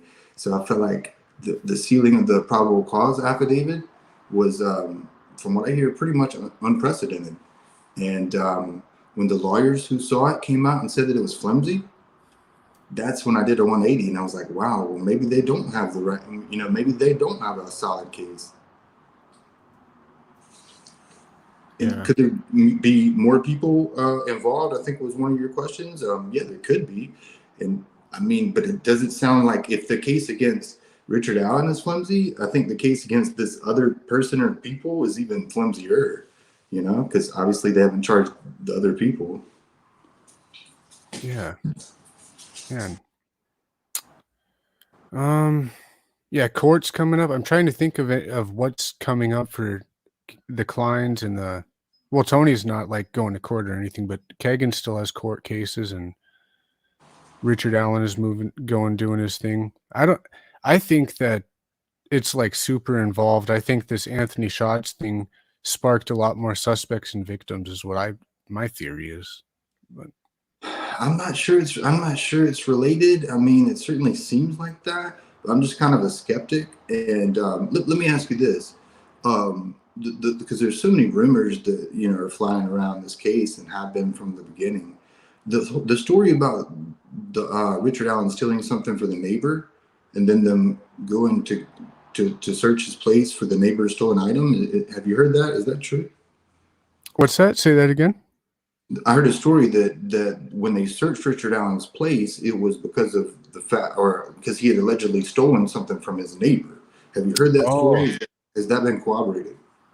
Yeah, I've never heard that, and I don't think it's been corroborated though. But I don't think we have been given a reason why they arrived there on the 13th and started talking to him. But it seems we had some good theories in the chat of the same people who, found Klein. They made it seem as if it was like an old tip. They had to go back and like he almost. I don't know if something led back to him, or they were literally just doing their rounds, going through tips again. I don't know. Well, I never thought they had DNA from the beginning, and I don't think that they've got Richard Allen's DNA. And the reason that I think that is because, well, they could, like Ron Logan's DNA would have been on file. Daniel Nation's DNA would have been on file. They flew out to see Daniel Nations in Colorado and tried to speak to him when he was serving time, and so I feel like that they don't have DNA, and even if they did, it would have been, there's no reason why you would need to redact that in the probable cause affidavit, right? Like you could say that the suspect Richard Allen's DNA was found, and you could black out the rest of it. But and if I feel like if it mentioned DNA, his lawyer wouldn't have come out and said it was flimsy. You know what I mean? On top of all the other reasons.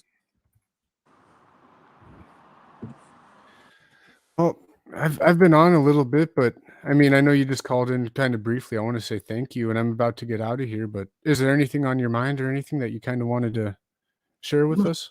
No, I'll like and subscribe and hit you next time. Heck yeah. Thank you, man. I Thanks, man. appreciate it a lot. Alrighty, guys. Perfect. So I was typing a response to you guys. So I'll say this. Let me say this, okay? I believe Matt. I believe Matt. So let's see this. So Mandy, you think that the screenshots between Jordan McCoy and the others are faked. And I have an inbox with like 3 different people who have had conversations with them. There are apps to spoof a phone number to make it look like whatever you want. There absolutely is. There's ways you can fake screenshots, but this isn't what happened here. So the no evidence versus evidence thing, those Jordan McCoy screenshots are evidence of him grooming. They are not fake. Matt told me that he has the evidence that connects Jordan McCoy to this Colt guy in Oklahoma. I believe him on that. We didn't get verifiable super proof that he's Colt, but there's verifiable super proof that Lee Kerr, Jordan McCoy, is a nasty, nasty, nasty groomer.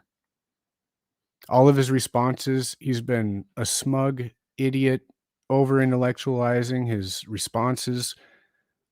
All of his arguments that he's had with me, he tried to talk to me. I wasn't even rude. Kind of. I mean, I called him an idiot a few times, but literally all of his defenses against this were bullcrap. And he also changed his story a couple of times. There's no way.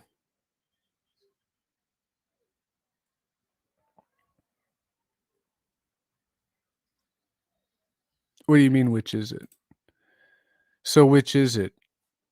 Jordan McCoy is a groomer of women. What do you... I never debated that or anything. What do you mean?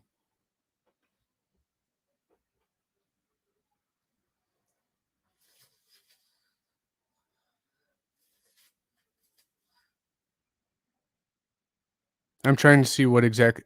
Do you want to call in, bloke? I'm reading the chat and I'm just getting confused.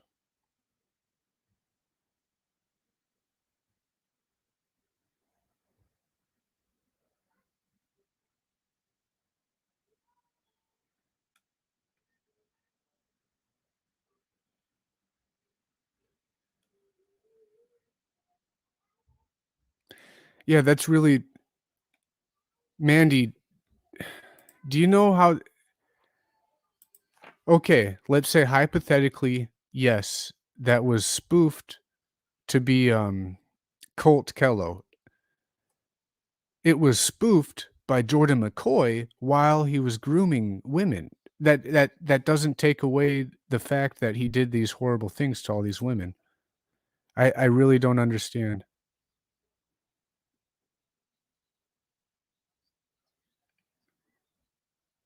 Do you see what I'm saying? Because I'm telling you, okay, there might be a small possibility that Leaker isn't Colt, but there is no. It's 120% without a doubt in my mind. Jordan McCoy, those screenshots are real, and he's a groomer. He's a very, very bad person. The thing that links him to Colt is what Matt says. Matt says he saw the text, he saw the number, and Kate herself told him that it was Colt. That's what he said. Okay. That's not proof of Colt, but I believe him. And the leaker, it's proof that Jordan is a nasty groomer, a sick bastard.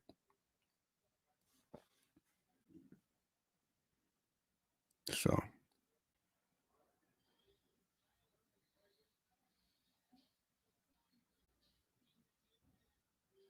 yeah, you don't need relax. It's okay, bloke. Don't worry about it because he's not lying, you know. Those Jordan McCoy screenshots aren't fake. I don't see why you guys say they're fake. Like, in both Mandy and Leaker have had two different stories about why they're fake, and it's just not. I get being skeptical, but Mandy, let's say that you're wrong. If you're wrong about this, do you feel bad about defending him when he victimizes so many people?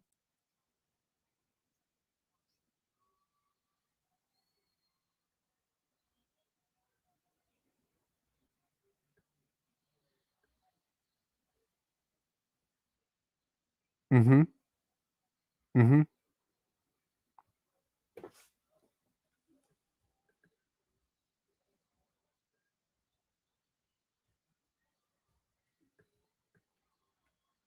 Yeah, I don't see what the problem is.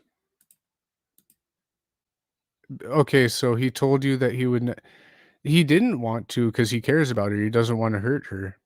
Yeah, he didn't want to, but that's why so many people stay quiet. If he stayed quiet, then we wouldn't know about this and we wouldn't be pressuring him so he doesn't do this again.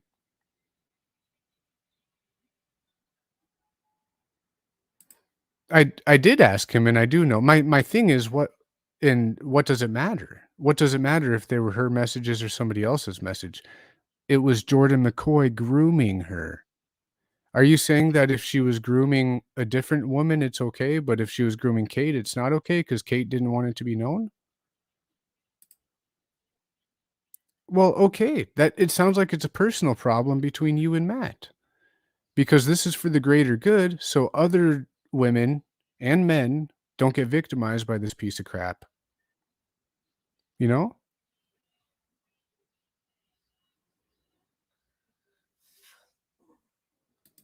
Why would you be What do you mean?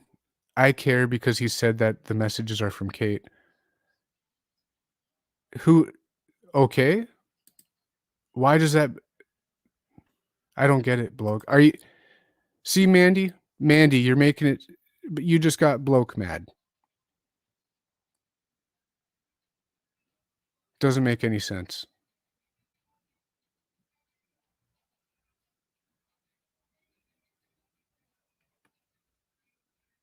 And why would you be out of here?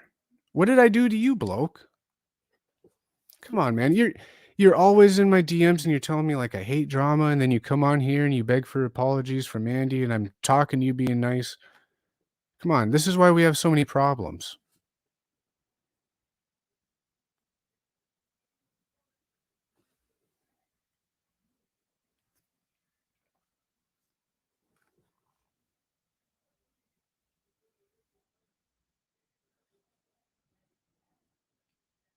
Yeah.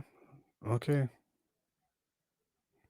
So that's all that I'm saying, Mandy, is If he was grooming Kate, if he was grooming somebody else, it shouldn't matter to any of us. What should matter is his behavior, and he's done it to multiple women. I don't get it.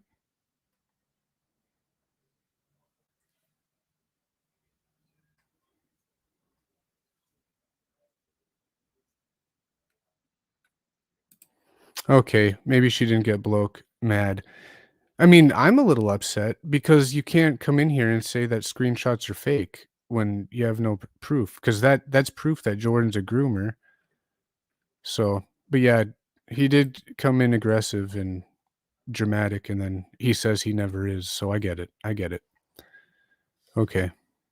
It's okay. No, I get it. You don't have to apologize for your opinion. Nobody, oh, you don't have to pray and say just saying for your opinion. You didn't apologize, but nobody's against you, bloke. Nobody's against you. The enemy is Jordan McCoy, not any of us. Keep that in mind.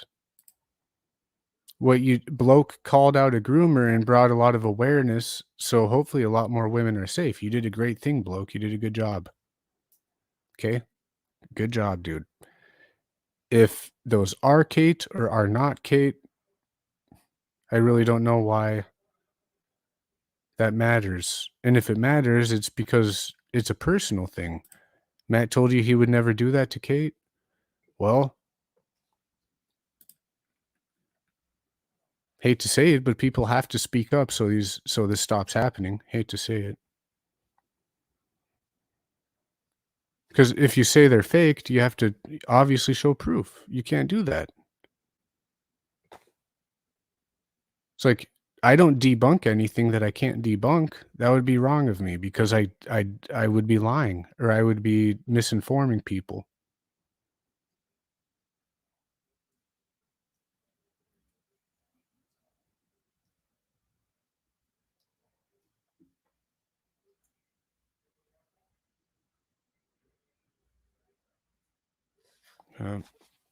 I'm just saying, Mandy. I'm just saying. Can't really debunk anything when it's proof. You know, it's proof.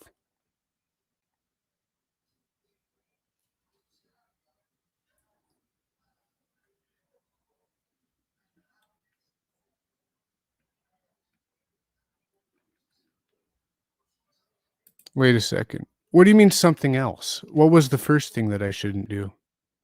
I'm going through the chat. I'm trying to think. You said something else you shouldn't do is accuse people of blaming family members. What was the first thing?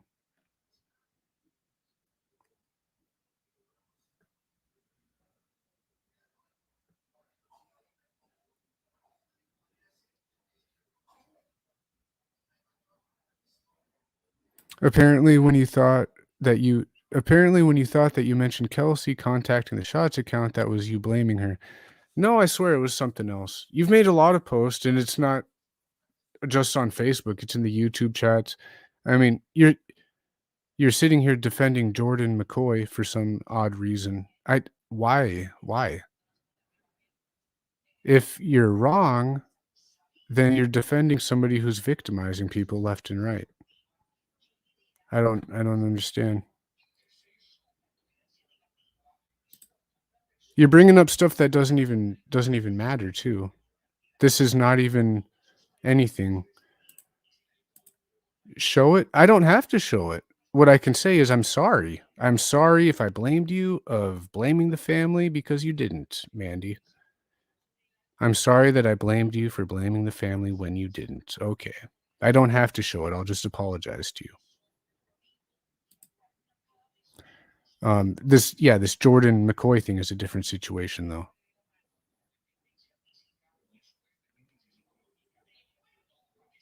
Exactly. And that's the thing. That's why anyone could have their opinion. When I hear something about somebody, I approach them in a non-confrontational way, and you talk. You can, when people are lying to you, being dishonest, creating conflict, turning people against each other, if you're calm and collective, you can gauge their response, and we can catch these people. We can't do it just listening to everybody and getting mad at each other.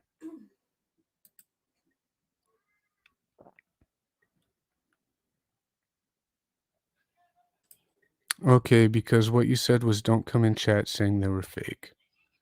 Yeah, yeah. You usually I have this thing that says don't state, opinions as facts.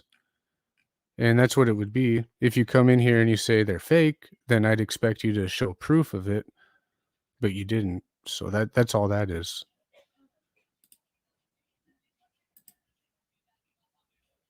But yeah, so pretty much here's what this is, guys.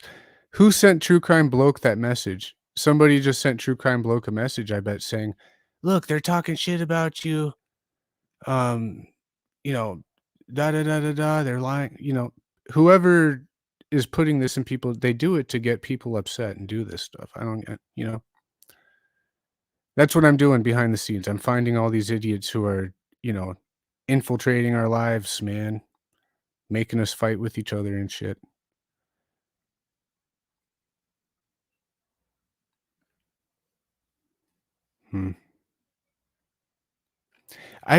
Yeah. Yeah, Bloke came in way too hot. And every time I talk to him about drama, he says, I'm not about drama. That's exactly what you did, man. We got to stay chill.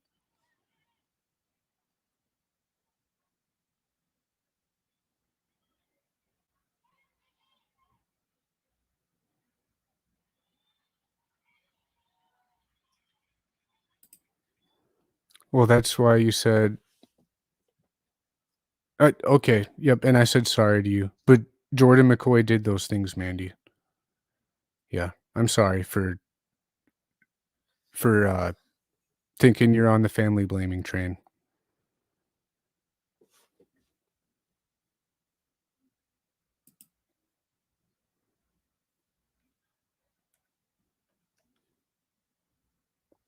All right, I think I'm going to get out of here. I don't think Bloke's going to call in.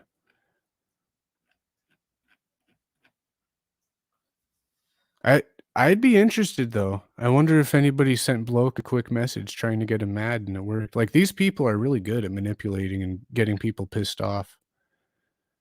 I'm going to find you. Nah, I'm just kidding. All right. Let me find a daily reflection for tonight and we'll get out.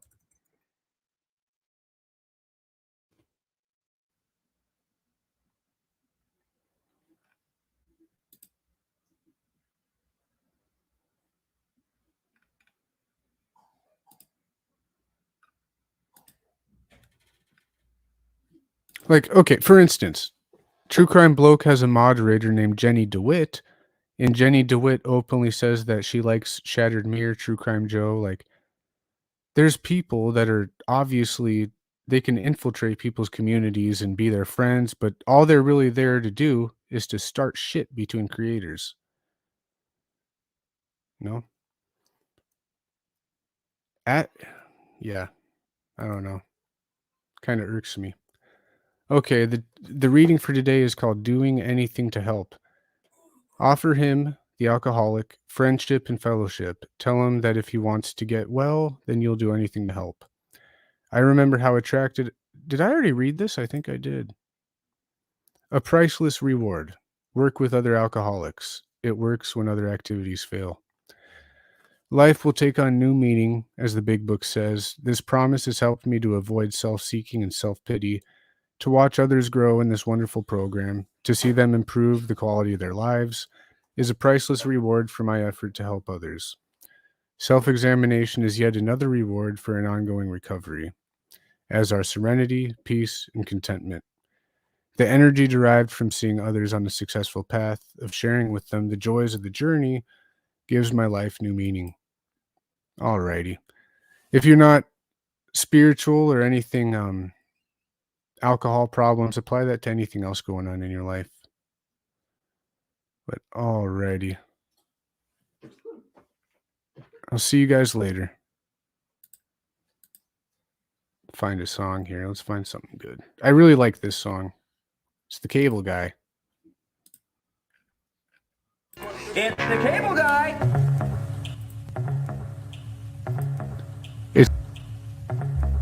This place is my house. I might as well erase my face with white out, cause y'all can't see me like Mace's eyebrows.